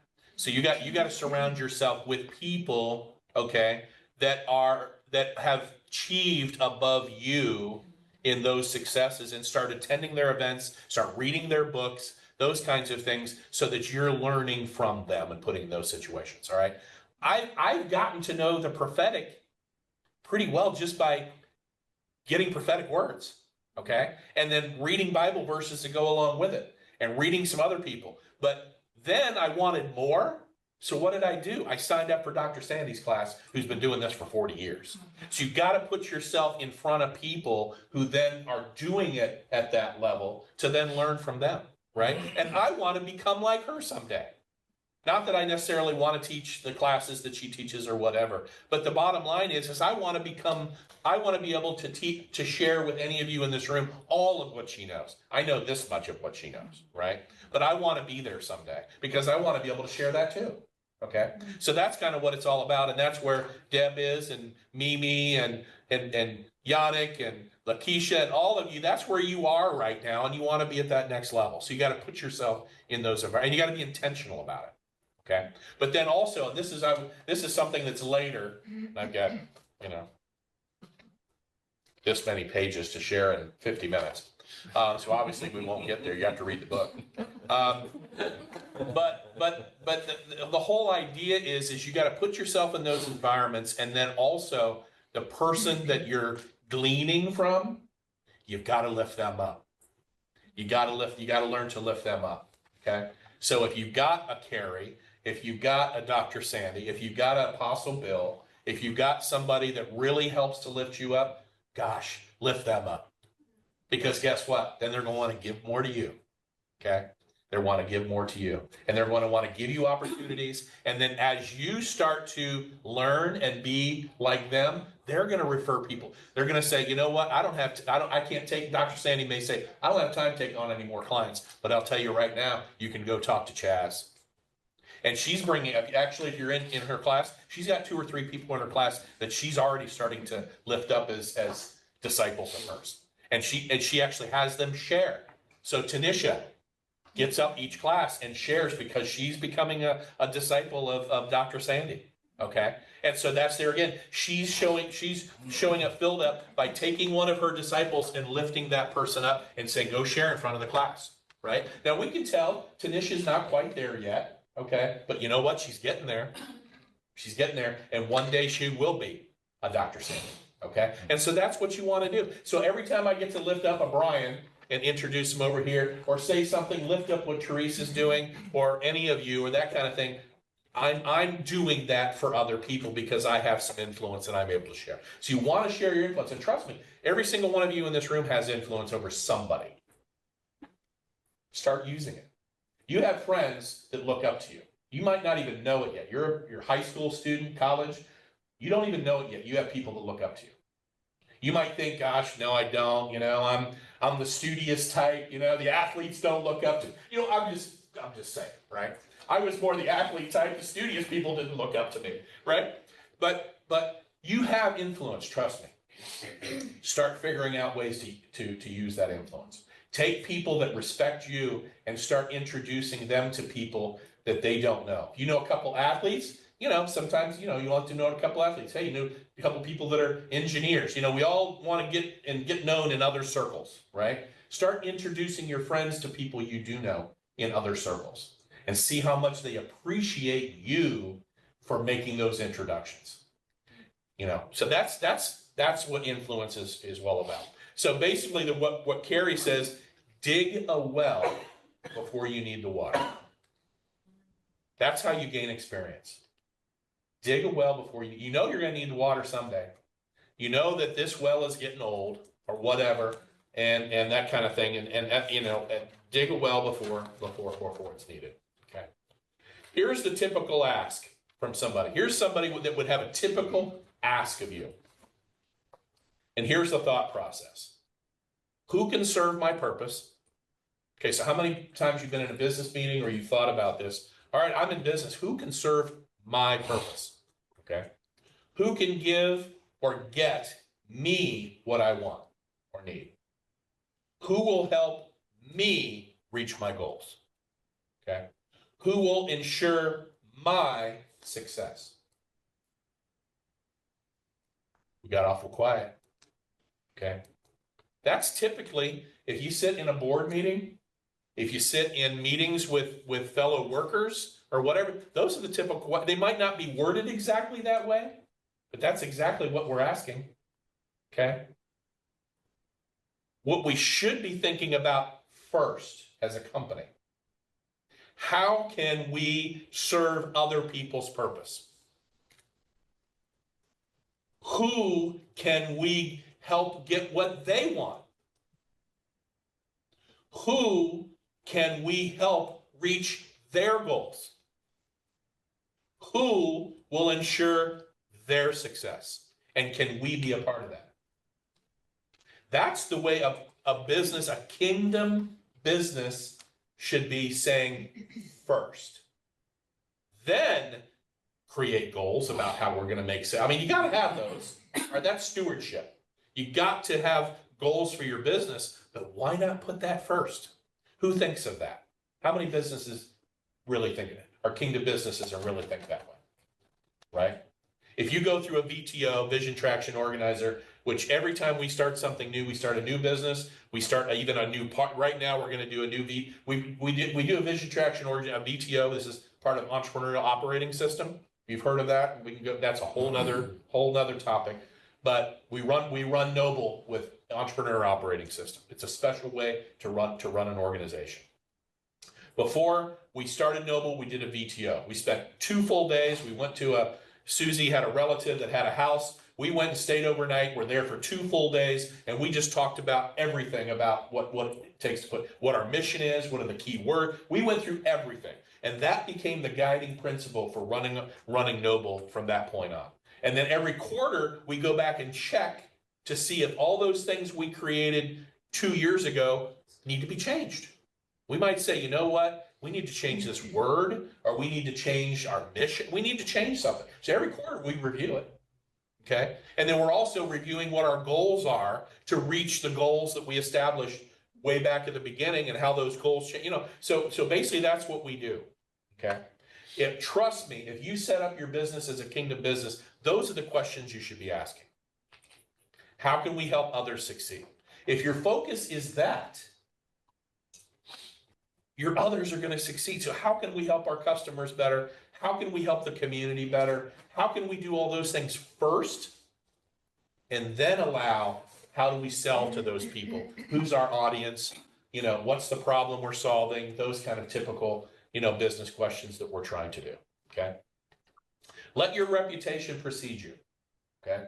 This is one thing I teach. I had the privilege and I love teaching. I get to go speak to middle school and high school kids a lot.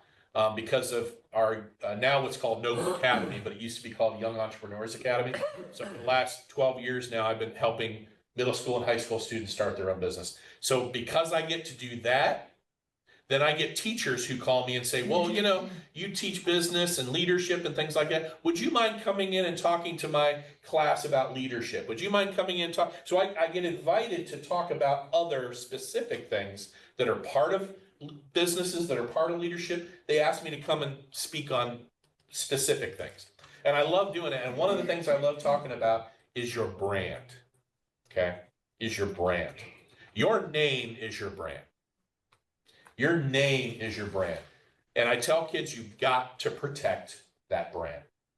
Every time you post something that's nasty, every time you post a picture where you're out drinking, every time you post a picture where you just, or saying or something like that is not glorifying, you're not glorifying other people, you're maybe being a little snarky, or you're being a little this, or you're being a lot, you're tarnishing your brand with somebody. Now, maybe others, no, I'm not going to go there. I was going to talk about politics, but I'm not going to go there. But you get my point, right? You always want to build people up. And I didn't always do that. I mean, I was very political. I wanted to be a politician. When I was in college, I was a political science major. I was going to get in politics, but very quickly I got turned off to it. But the thing there is we get tired of listening how our politicians beat up on each other, and they get personal. Okay. And what does that really say about the person? But you know what? When they bring that stuff up, it's effective. We listen to sometimes what they say personally about somebody else, and it's effective. So gosh darn it, America responds to negative advertising because we get it in our heads that, oh, that person's a crappy person because they did this to somebody or whatever. And that's terrible. But that's the evil one trying to destroy our country and to destroy relationships and destroy those kinds of things. But we need to be very careful about that. We need to build our brand, okay? Brian and Sherry are very careful about their brand, okay? This is their brand right here. They're the ones providing the food this morning, so please give them a little round. Sorry, the people that are on virtually. You don't get to enjoy the sponsorship that Brian and Sherry provide for the food that they provide, but they are very cautious about their brand. They protect their brand. These are two people that do a very good job of lifting other people up, doing for others, volunteering. I don't remember any time that Sherry or Brian have ever asked me for something. They're always asking me what they can do. Okay. Now there again, showing up, filled up. I want to lift you. I'm using these as examples. Okay. So lifting people up for what their superpowers are. So if you have the ability to lift somebody up for what their superpowers are, guess what? You've just built a stronger relationship there. And then other people want to get to know you too because they want to be lifted up by you. If you're an influencer at all, others see that you're lifting up other people, they want you to lift them up too. So they want to get to know you. They want to prove to you that your brand means something, and they want to be lifted up by you too.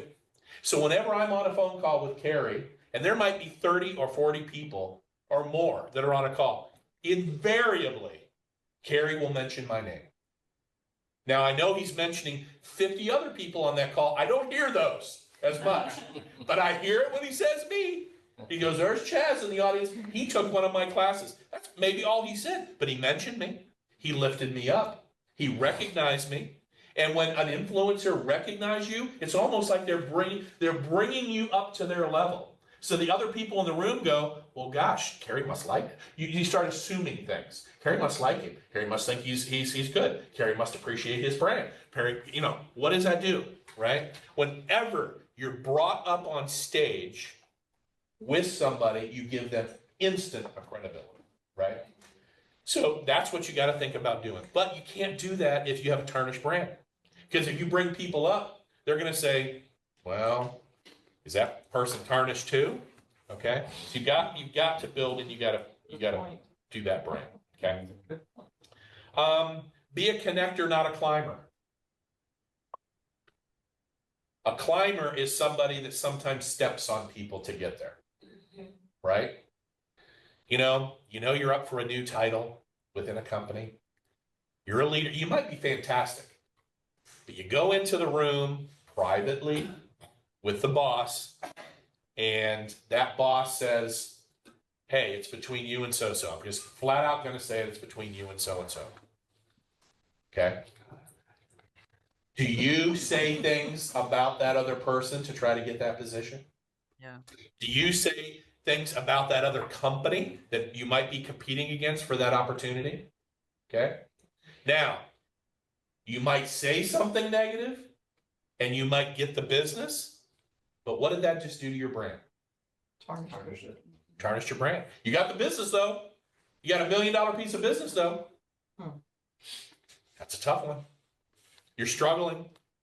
Your business is struggling right now.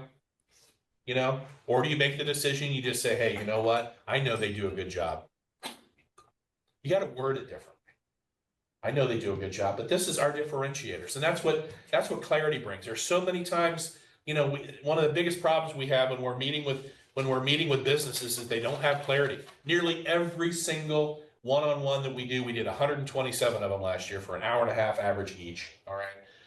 And most people don't have clarity.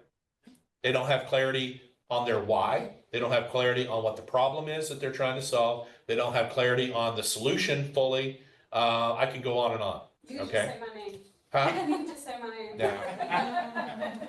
I can actually say almost every person in this room's name that I've ever done a one-on-one with, right? Because it's just common. It just is. Kiyoki, whatever, Toyota. Okay. The founder of Toyota. It's spelled differently. His name and Toyota are actually spelled different. It's with a D rather than a T. Asks 5 questions of every single situation within their business. If there's a little bit of a problem, he asks 5 questions. Why? Well, we had a shutdown yesterday at the plant. Why? Well, this particular part stopped the whole line. Why? Because there wasn't proper maintenance and we didn't do preventative on that situation. Why? Well, we had budget cut back. See what I mean? You got to get to the root. Yeah. And five whys is at least probably what you need to do to get there. And that's self-reflecting. All right. So it's self-reflecting on you. It's self-reflecting on your business. Okay. And trust me, 90% of the people that come to us on one-on-ones never go that deep, never ask that many whys about their business that they're trying to start and go out there and be successful with. Right. You got to do it, so that's key. All right. So there's 8 in this book. There's 8 secrets to showing up filled up. Okay. Number 1, chapter 1, everybody wants something. Can we agree on that? Mm-hmm. Everybody wants something. Okay. Everyone has unique needs, dreams, and goals. Everyone, right? Everyone does. We're put here to have needs, dreams, and goals. Okay. We need to listen and shut up more. And that's a problem with me. I jump in real quick when somebody asks something or says something. I jump in real quick. I'm not very good at pausing and shutting up and listening and thinking before I speak. I too often just jump in because I'm confident. Who here's confidence? Who here has confidence? Okay. Well, confidence is great. But also confidence breeds problems because we tend to jump quick, right? And we don't always think as much first. Now, let's say it, folks. Come on, confidence, folks. We're right 99% of the time, right? At least that's what we think. So because of that, we jump in so quick because we have the right answer. Yeah. But just like Susie yesterday, 88 pages, all right? And immediately I said, Susie, just print the darn things, okay? And that's how many, 88 times how many we have here, right? But then I sat back and I was doing some, and about 15 minutes later, I'm like, nah, we're not going to do that. Susie, go ahead. This is what I'm going to do. But you got to listen to people. And just like the prophetic, you got to listen for God. Well, Susie was God yesterday, okay? Susie was God yesterday. She had that solution because she's a discerner.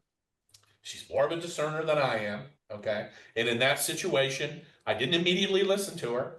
Confidence, this is what I want to do. This is what I expect, right? But then when I thought about it, I'm like, no, Susie's totally right. And I didn't stop. And instead of responding to her email right away saying, no, we're going to have those 88 pages, I should have waited and thought about it and gone, just like I did 15 minutes later after I told her. I should have sat back and go, well, I really want those 88 pages.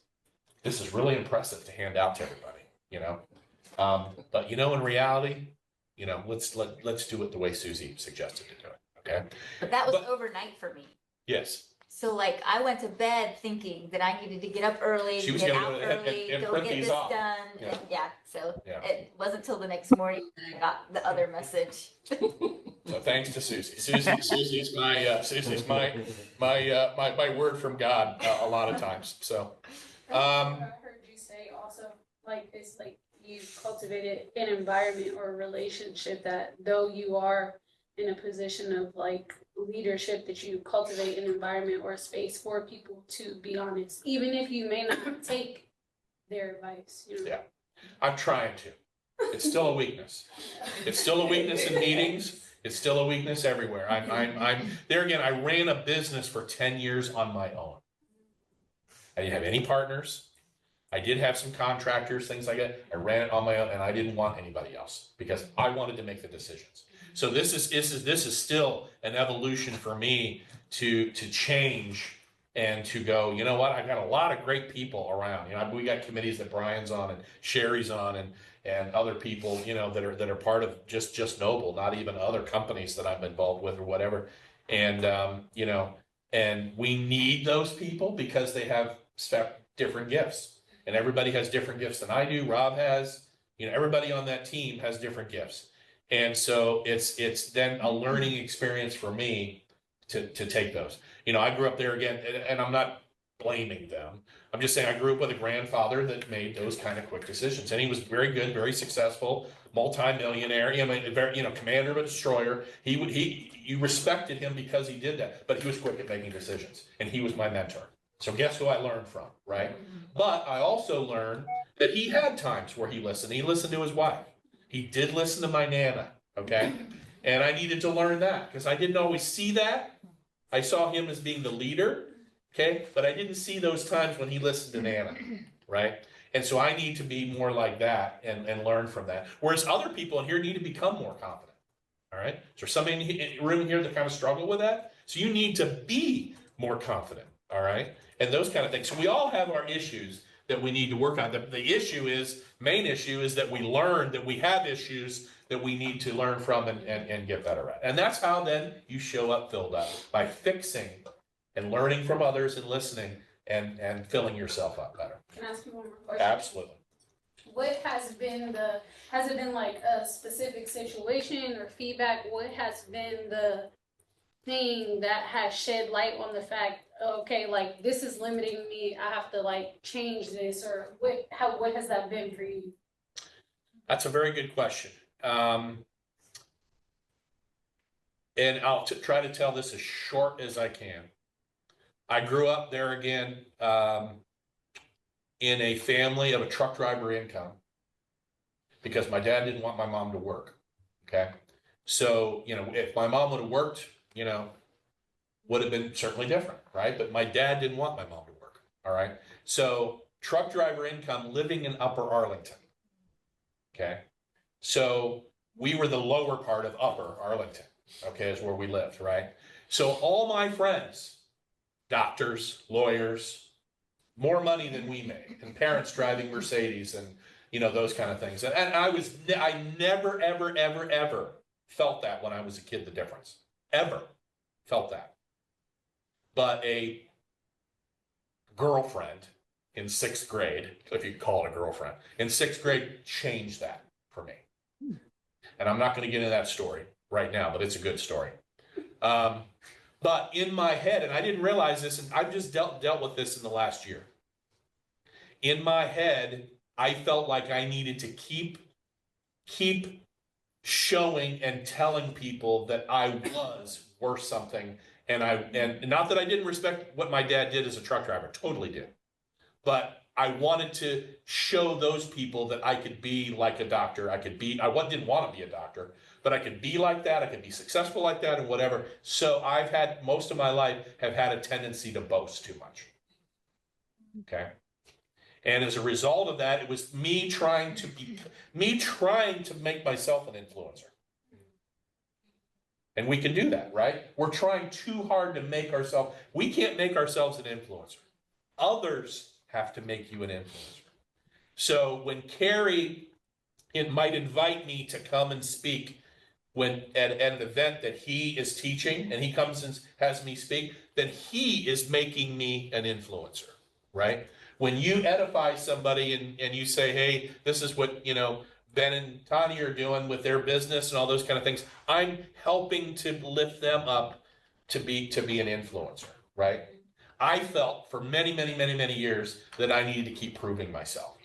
So, and how that came out is I would boast, and I would say, well, I've won 3 state championships, and I've had this business, I've had this success. I'm now becoming much better at not saying those things and trying to then more edify other people. But that's something I've carried since I was 60 years old. Okay. But it happened for one girlfriend who started that. Because I didn't have it before. I was totally cool with my dad being a truck driver. I was very proud of my dad because he was such a hard worker and didn't complain of those. Totally proud of him. And I still was, but still then I felt like, because of what the situation that happened, I felt like I needed to then constantly prove myself and show people that I was an accomplisher, that I was those kind of things. And that's not what you need to do. It's not what you need to do. Have you connected that to being like the driver of you solely running a business for 10 years? Yes. Yes. Now that you have other people with you. Very good point. I needed to keep making it mine, that business was a success because of me, right? I didn't want any other people to come in there and mess it up. Because, you know, when you bring on employees, it's very hard to bring them on, number one.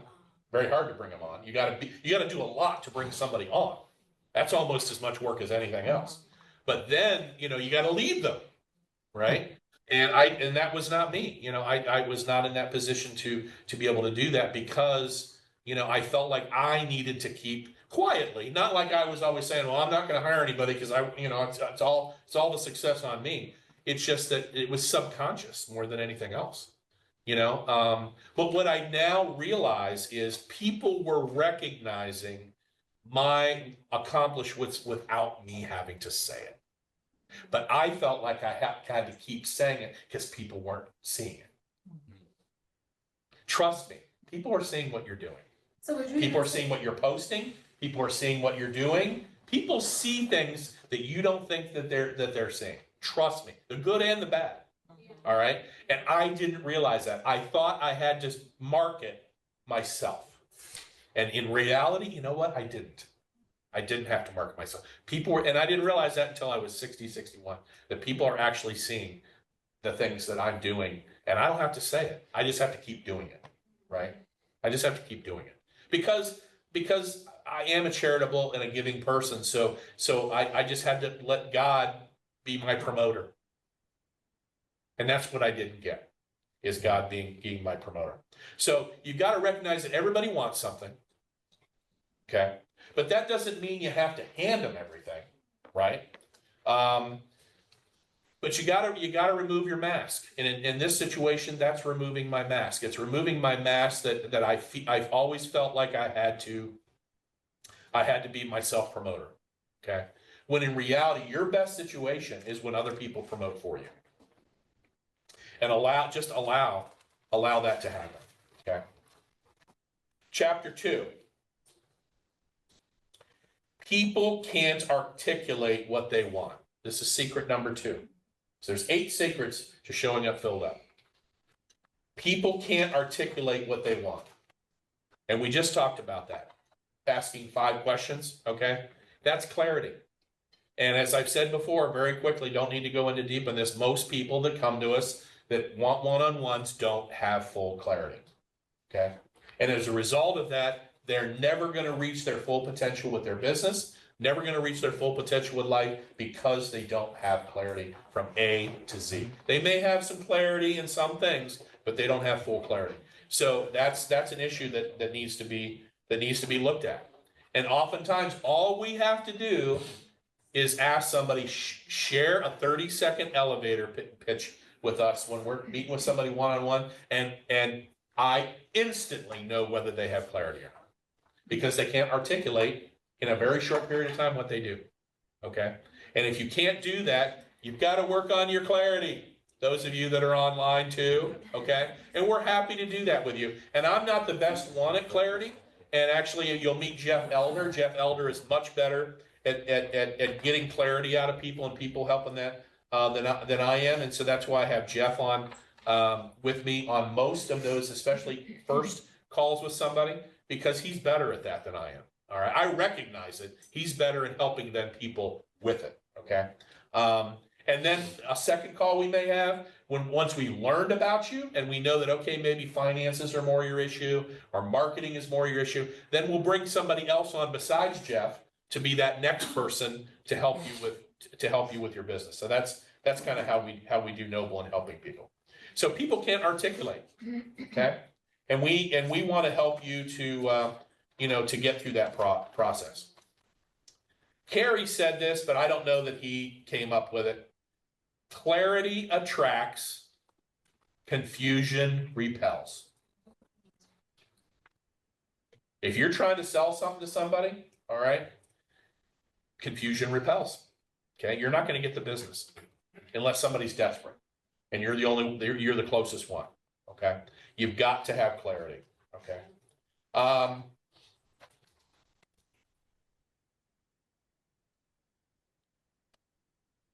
When you're trying to help somebody and you're ones in the room that maybe are a little more comfortable with clarity and things like that. One thing we have to remember when we're helping people, and I have to do this more too, but when you're an influencer and somebody signs up for a one-on-one, you don't usually then have to ask permission to give people the advice, right?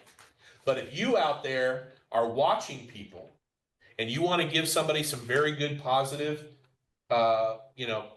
criticism or whatever, ask permission. Ask permission. I've been watching you and I like your business. I like you. I know what you do because I met you. Remember, I didn't just ask about your business. I know about you personally, and you're a great person. You're a giver. You're all these kinds of things. But you know what? I'm a professional. This is my superpower. And I'd love to share some advice with you. Normally, you'd have to come and pay me for this because this is what I do. But you know what? I'm willing to share a little advice with you. Can I share some with you? Is that okay? Ask for permission. Yes. Well, now, give them a little advice. Be friendly about it. Don't beat them up, right? But ask permission first. Because then and somebody may say no. They're not ready. They're not ready for improvement. And you'll find some people that'll say no. Okay? They're not ready. Okay? But ask permission before you help them out. And that's sometimes, and there again too, as Dr. Sandy said, you don't just walk up and give somebody a prophetic word, right? So you've got to set the tone first. You've got to ask permission, okay? And it's not even necessarily really cool to go up to a stranger and just give them a word, even though you felt something about it and you're like, boy, I'd love to tell this person about it. That's not necessarily always the right context, okay? You've got to set that up. And so in those situations, you've got to think about asking permission. And then it's received so much better.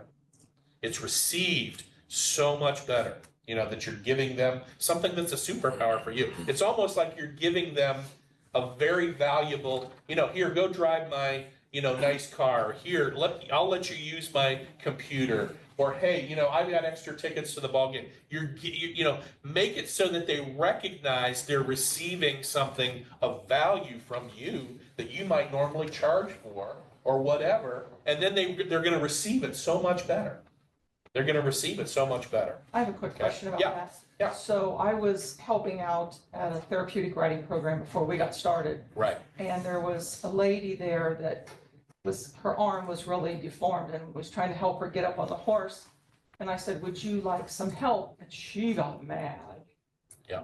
And I was asking permission. I was kind. It was my heart to help her. She was mad. And that can help. But she obviously is trying to prove to herself and other people that she can still do it, right? And I went and you got to give space, right? You got to give space. You got to give space. But I was going to say, some people do get offended. Absolutely. And you got to respect that. Yeah. You got to respect that. And just say, and maybe just say, I'm sorry. I wasn't asking because I thought you couldn't do it. Right. I was asking because I wanted to be helpful in you doing, so it's just one of those things. Until someone knows what they want, you can't help them. You can't help somebody if you don't know what they need. And so that's why we do the one-on-ones that we do. And we send out a survey ahead of time and say, hey, give us just a little bit of information about you. Just so we go into the meeting kind of knowing a little. We don't want to make it a book and know everything about you, because then people won't fill it out. But we need to know a little bit about you so that at least we're going in with a little bit of knowledge as far as that goes. But you can't help somebody if you don't know what they need. And it wasn't until a friend that actually I had helped with something else. And so I think she was feeling like she wanted to give me something. She's a professional coach. And I had helped her with something 2 years ago. And she contacted me and said, Chaz, how you doing? The relational thing. And then she said, I'd like to offer you a free hour of consultations. Okay. And then normally I would say no, I wasn't ready. She would ask me a year before that. I would, no, I don't need a coach. I don't want a coach, all that. But I said yes. And she said, what's a recent problem that you've had? And I had one. And I brought it up, and that turned into 3 months of me paying her $3,000 a month. And I started finding out some of those things about myself. But I wasn't ready before that, but I was ready in that situation. And I didn't go to her. She actually came to me because I had helped her with something. There again, I showed up, filled up with her before. She came and offered me free. And then after she helped me with that first hour, I'm like, okay, I need more. I need more. And I recognized her as a professional, and I moved forward. But you don't know what you did. And she didn't know what I needed help with. She didn't know. She just said, you know, do you mind if I ask you some questions? I said, sure.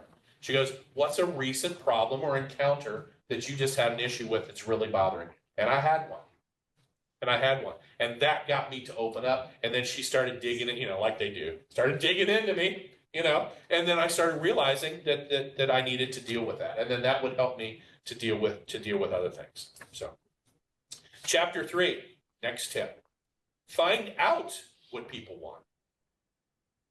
Find out what people want. So when you're having a conversation with him and you built that relationship, you've got 3 kids and you like sports and we both like football, and you get to know the person really well, okay? And then maybe you tell them about, you know, you find out what your businesses are and stuff like that. Ask the question, what do you want? What do you want out of life? What do you want out of your business? What type of help do you need?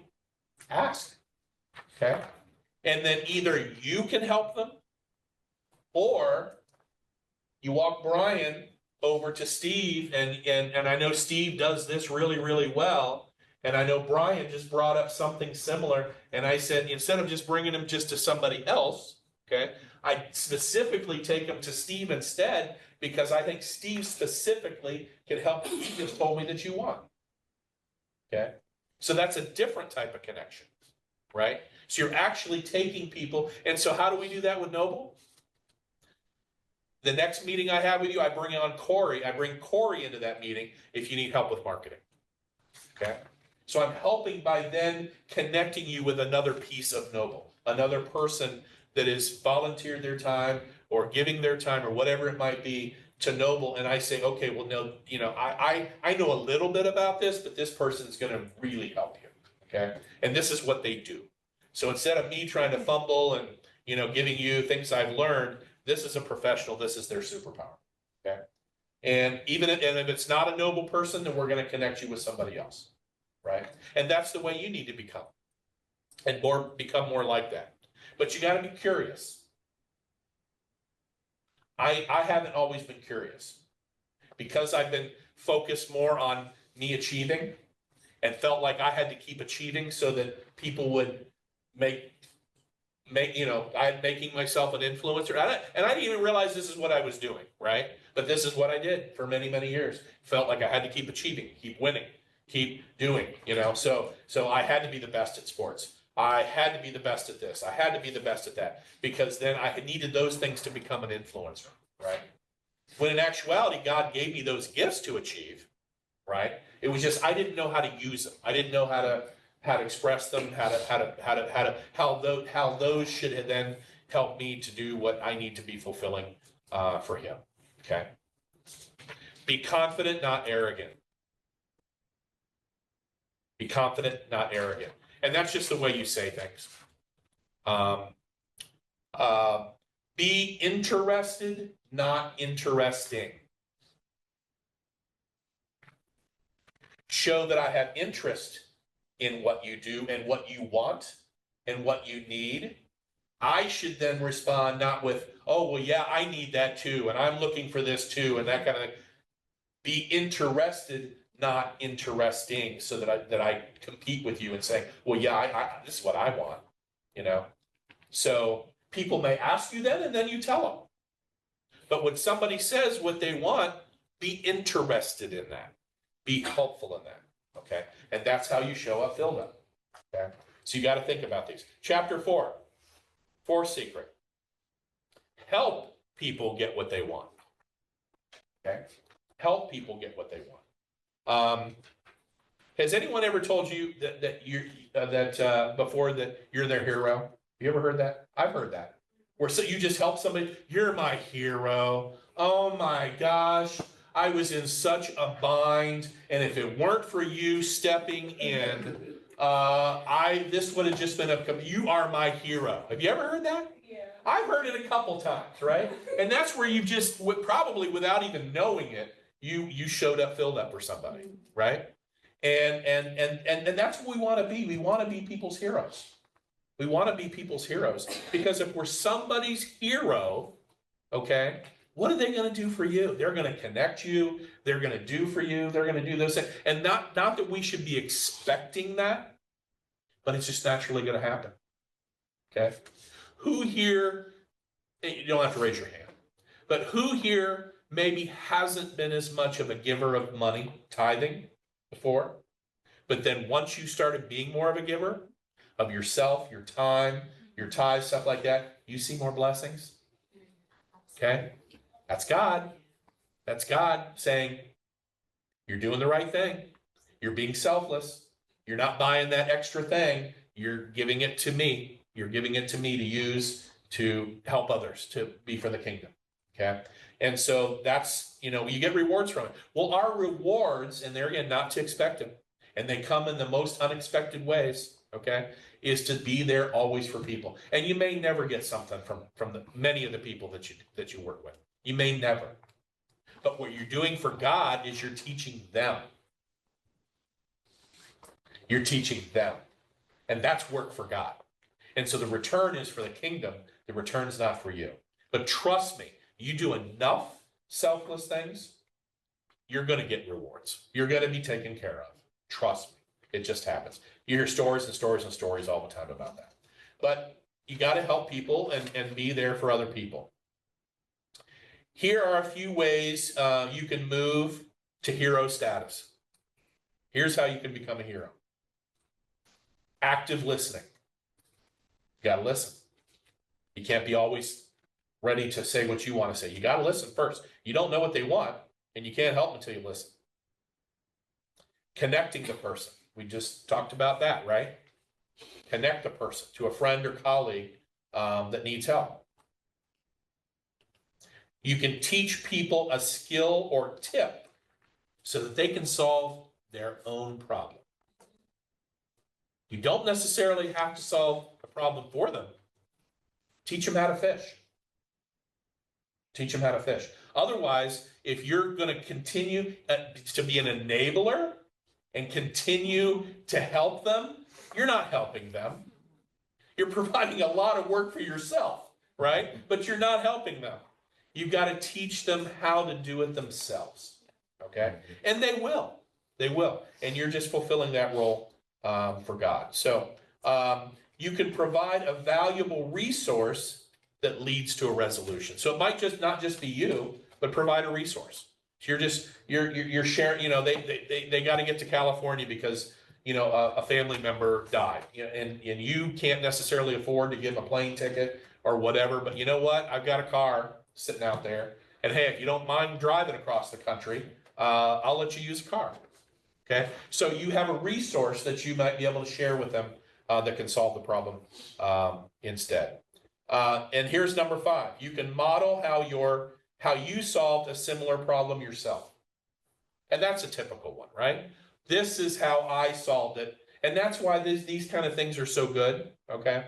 And getting in groups and communities are so good, because when you share with somebody in this room that this is a want or a problem, and you say, well, you know what? I had that same situation. This is how I solved it. You go, oh, what a great idea.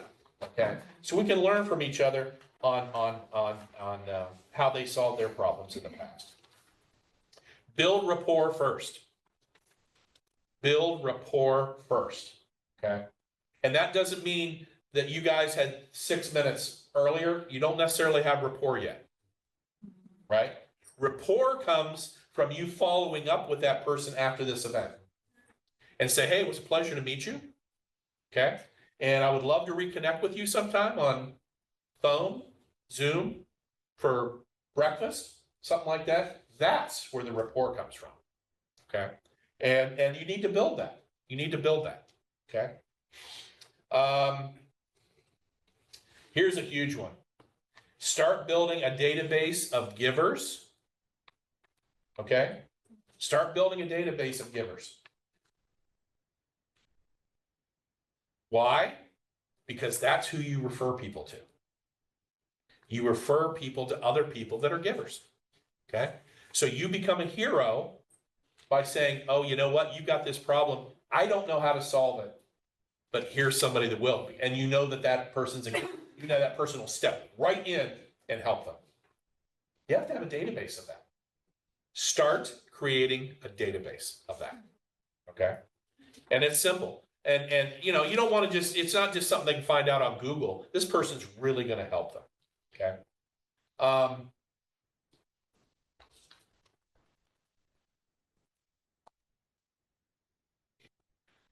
Besides givers, there's connectors. I tend to be a connector. Okay? My name of my first business is Get You Connected. I'm a connector. I like connect. This comes naturally to me. So some of these things with Sheffield, you know, come naturally because I'm a connector. All of you have things in here that you go, oh, okay, well I do that and whatnot. So we all have things that are our strengths. So I'm a connector. So I love to connect people. So that becomes very easy. Be careful how you introduce people, though.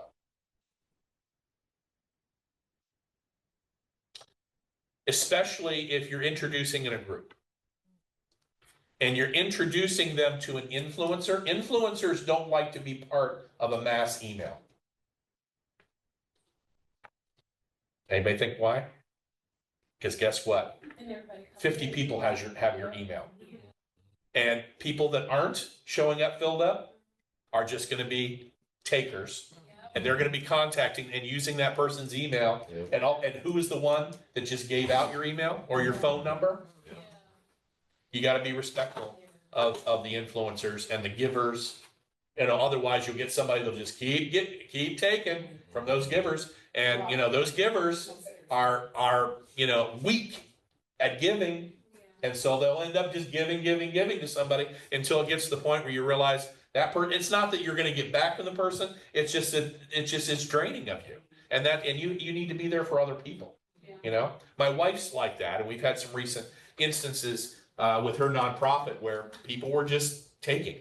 Okay, and my wife's little fledgling nonprofit only has so much to give. And so there were people that were just take, and it took away from other people that she could give to, and so she had to learn to stop things, you know, and do it nicely, but how to stop things. So you got to watch, you got to respect your givers that you're connecting with, you know, because otherwise they're going to be a little disappointed with you if you know don't do that right. So you have to have a database of givers and connectors, because a connector, you might say, I don't have a giver to share with you, but my friend may. And that friend is a connector, and that friend says, oh yeah, I know 2 or 3 people that can help you with that. They're great at plumbing or whatever. I have 2 or 3. I don't, and I didn't know who to point them to. But boy, I got a couple friends who are great connectors, and they're very well connected, and I just connect. So you're connecting them with another connector. Okay, but you got to respect them too. You got to respect them too. 5, broadcast belief. Can you tell when somebody's a true believer?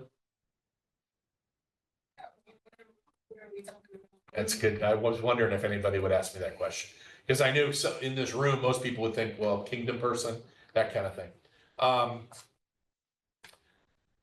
A believer is somebody that's passionate, that is great at, you know, at what they do. They're all in, you know, those kind of things. Obviously, as a believer in Jesus Christ, you're all in, right? Okay. People who are passionate, you know, you want to broadcast that, you know, to a degree. You want to there again lift other people up. Can you tell when somebody's not a believer in something? So when you start, they're very shallow, you know, not necessarily there again in the kingdom, but they're just shallow, right? People can sense if you're not a believer. So don't try to be something that you're not. So don't try to be a solution to somebody's problem when you're not. Be willing to give that up to somebody else. So even though your business could possibly solve somebody's problem, but it's not your best client. And I'm thinking you could probably identify with that. There's sometimes people need certain positions and you just say, I just don't know how to find that particular position. I don't know if you've ever thought about that. You may just have, whatever. But can you be an honest person that says, even though I'm in this business, that's not the type of people that I look for. So it might take me twice as long or cost me twice as much, ultimately you, or whatever, because that's not really my sweet spot. So what you see oftentimes is somebody that finds positions, they'll narrow it down to, I'm just finding IT, I'm just finding sales, I'm just finding this because those are my sweet spots. But sometimes as a business person or whatever, you say you can help somebody, but in reality you can't. So that's what I mean by broadcasting belief. You should only be broadcasting what you can do. All right. And if you can't do it, broadcast it that you know other people that will. You got to be honest. So broadcasting belief comes a lot with just being honest. Okay. In what you're doing. You probably didn't know where I was going with that when I first said that. Don't keep score. Don't keep score. I have friends that keep score. My wife's not listening, but my daughter Megan is. Megan, don't share this with your mom. Okay. And people can do this, but sometimes, and I have to talk to her about this, sometimes my wife keeps score. She'll invite people to things. She'll invite. They'll say no, that kind of thing. And then she'll say, I'm stopping. Because she's keeping score a little bit. Okay. On the flip side, Rob Kopp, who's not, and my wife doesn't do that in every situation, so I'm not beating her up on it. I'm just saying, using that as an example, but we all do that, right? We just kind of give up on people. It's like, I tried, right? To help or invite or build relationship with this person. Rob, on the other hand, and this is just one instance, okay, because he can be the other way too, just as like we all can. But he prayed every single day for 30 years for somebody that he and I both worked for. And it took 30 years for that person to finally accept Jesus Christ into their heart. Okay? Every day he prayed for that person. Okay? He didn't give up. Okay? Now there's sometimes when I wouldn't say fully give up, you still want to maybe send a message to him or something like that every once in a while. But in sometimes, Jesus didn't stop and talk to everybody. Jesus walked along and passed a lot of people. Right? So that doesn't mean we have to help everybody, right? So that's the key to that. But don't keep score. Don't keep score if you give and give and give to people and you don't see it, because there again, they might be giving in other ways for the kingdom and you're not seeing it. Or maybe it's going to just take years for maybe you to see something back, see something back from them. Okay? Chapter 6, less is more. Another secret, less is more. Don't always think that you have to give too much. Give more than what's expected. I always like to try to give a little bit more, at least, than what's expected in a contract. Hey, you're expected to give 10 hours and this and this. Hey, you know what? I don't mind giving 12. And I don't mind making things just a little nicer than what they expected, things like that. But less is more. Don't think you always have to overdo it. Be simple. There in clarity, that's kind of almost relaying back to clarity a little bit. The more clear you are, less is more. Fewer words, but it's adding more value. It's adding more value than what people are expecting from you, and that really can make a big difference. Yes.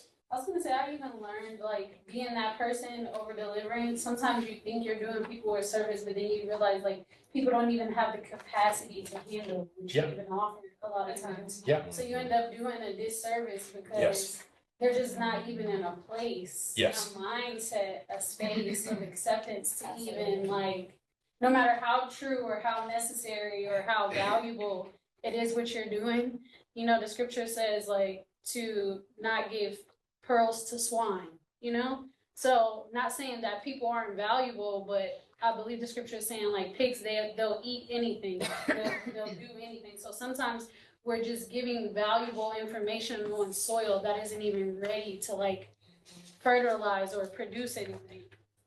That's such a great example as fertile soil, right? If you go out and just throw seeds down on the ground right now, what are the chances, right? Yeah. Very slim chance. You got to prep the soil, right? That's a great analogy. What a great job. So you know, you've got to set that tone with people, and I think that's just key to everything that we do. Chapter 7, becoming valuable makes you visible. Becoming valuable makes you visible. Rob Kopp, many of you that know Rob Kopp, one of the founders of Noble, he will say that your business is invisible. Okay? And you know, in reality, every single one of us in here, we are invisible. Coca-Cola is not invisible. Probably the most recognized brand in the whole world. Number one recognizable brand in the whole world is Coca-Cola. Okay? Number two, or one that's up there, is probably Nike. You know, but there's some brands that are just visible, right? For the most part, we're invisible.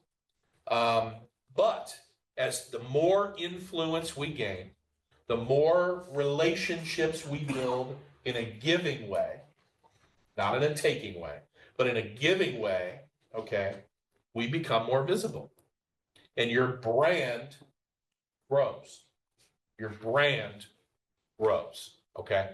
Rob is a volunteer. He's on the board of directors for Christian Healthcare Ministries. And it's a multi-billion-dollar company because they're not an insurance company, health insurance company. They're a shared Christian program, and they have billions in assets. So they can pay claims, okay? And they need a new marketing person, all right? A new development person. And so Rob knew the value of Sherry, okay? And so came to Sherry for a what? $250,000 position? I mean, that's a very high position with $1 billion organization. Rob went to Sherry to help fill that position. Why did he do that? Okay? Because Sherry is recognized as having value in her industry. That's what you want to become, right? You want to become recognized in a lane. Don't try to be recognized in everything. Be recognized in your superpower, okay?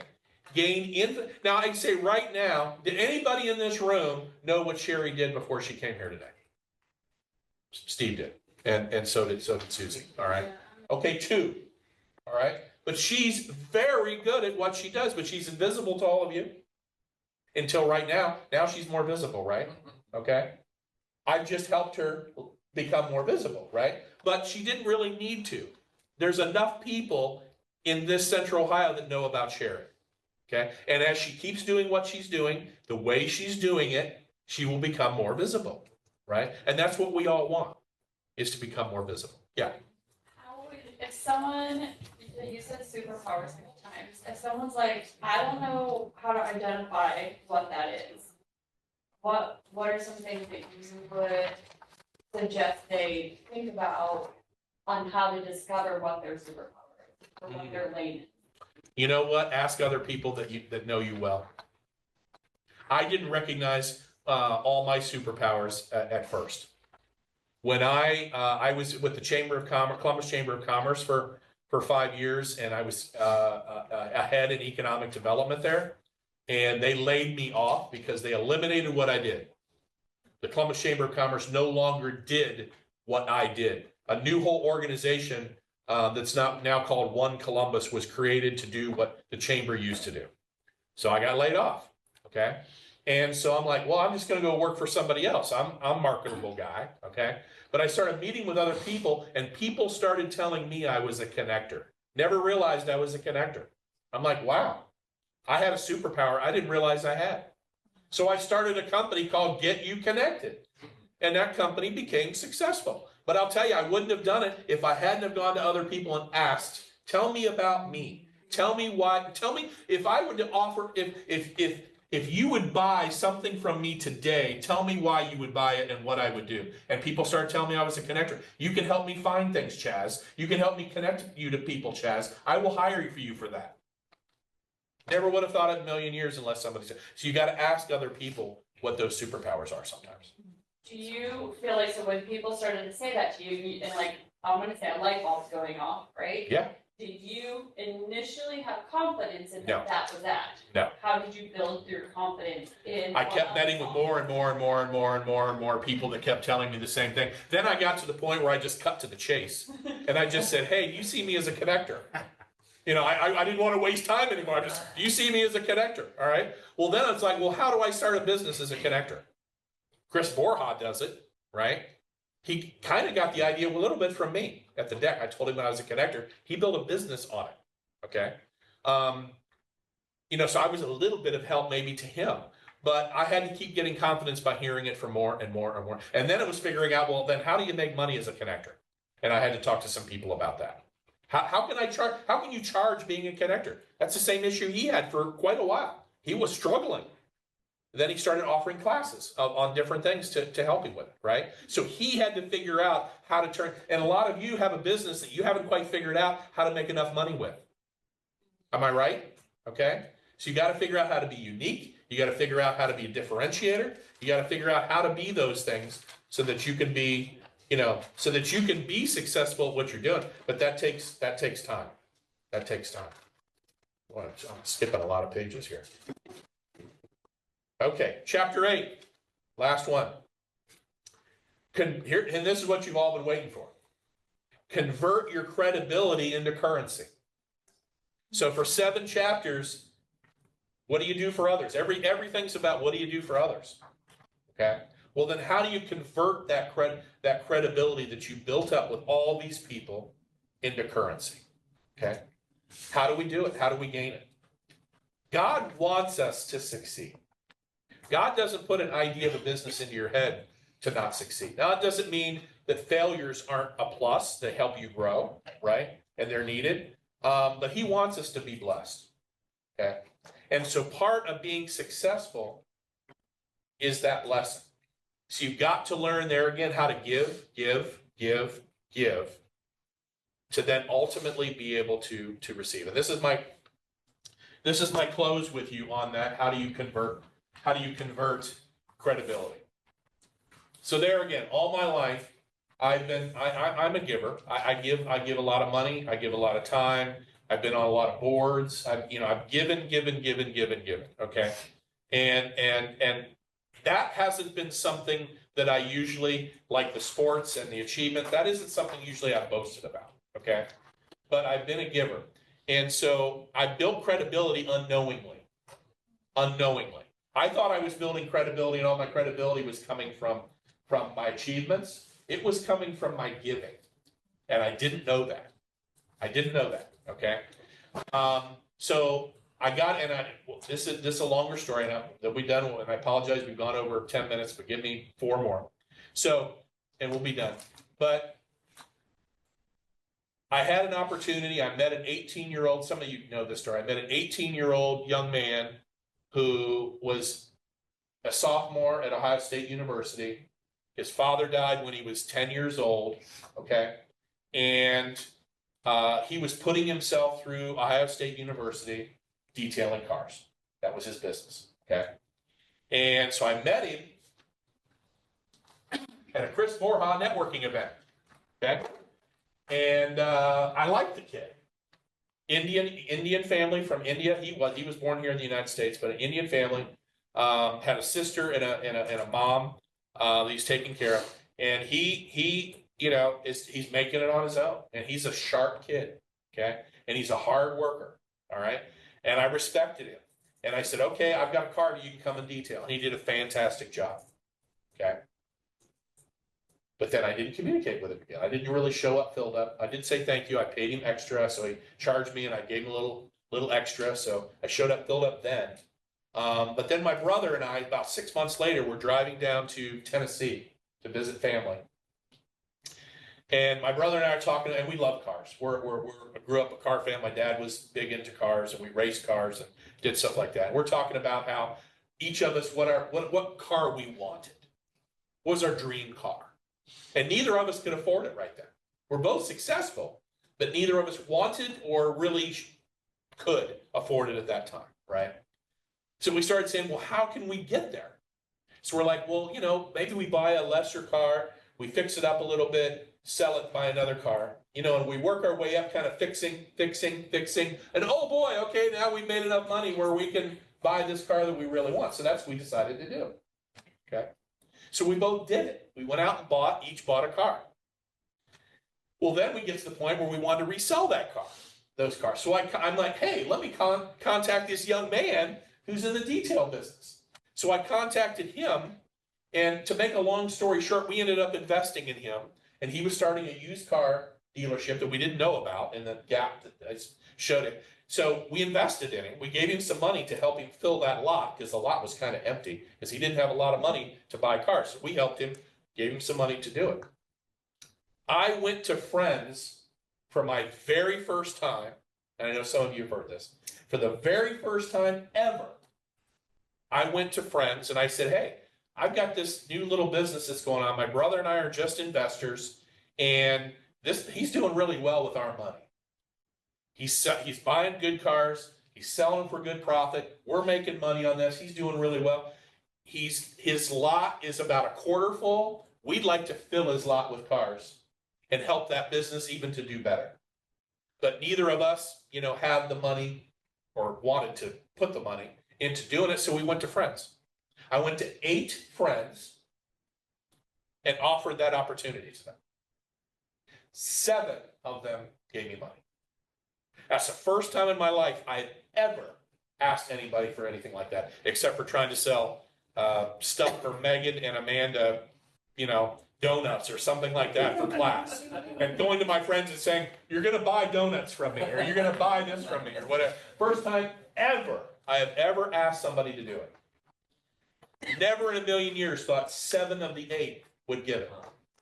I built up credibility and influence with those people. They were all people in the Dublin Entrepreneurial Center that knew me. They knew me, okay? And because of whatever credibility and influence and whatever that I have built up with them, 7 and the 8th actually said, no, my wife is just a little wary about doing any investing right now. So it was almost 8 of the 8, okay?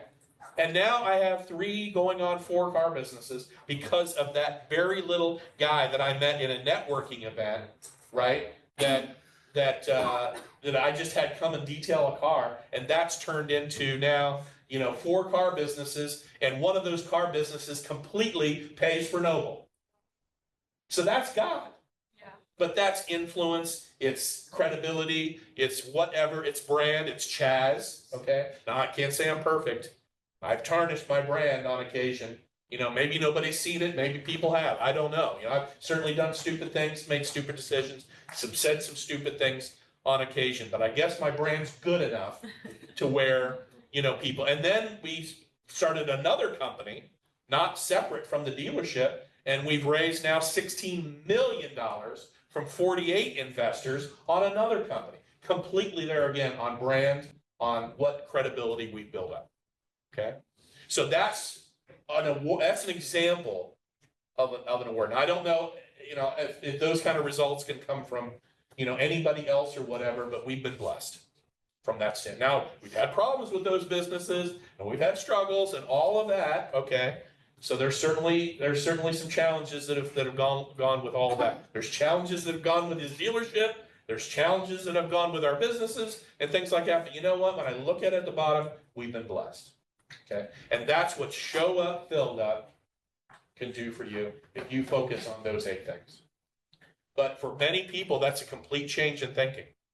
Some of these things you're probably already doing, but I bet probably at least half or a few of them, of these 8 chapters, of these 8 secrets, you're not doing, or you're not doing it on a regular basis.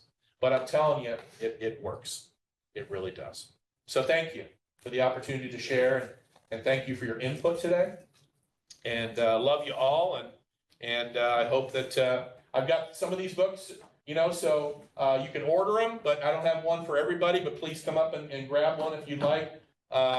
I'd be happy to buy one for you if you're struggling to get one. There again, buy the Audible, I think is like $7. It's not as expensive if you're good at just listening. I love just listening when I'm driving. There again, the way this is laid out, it is so easy to read, and so you know, good to go back as a reference. So I'd encourage all of you to buy the book. So thank you very much, and God bless you. Thanks.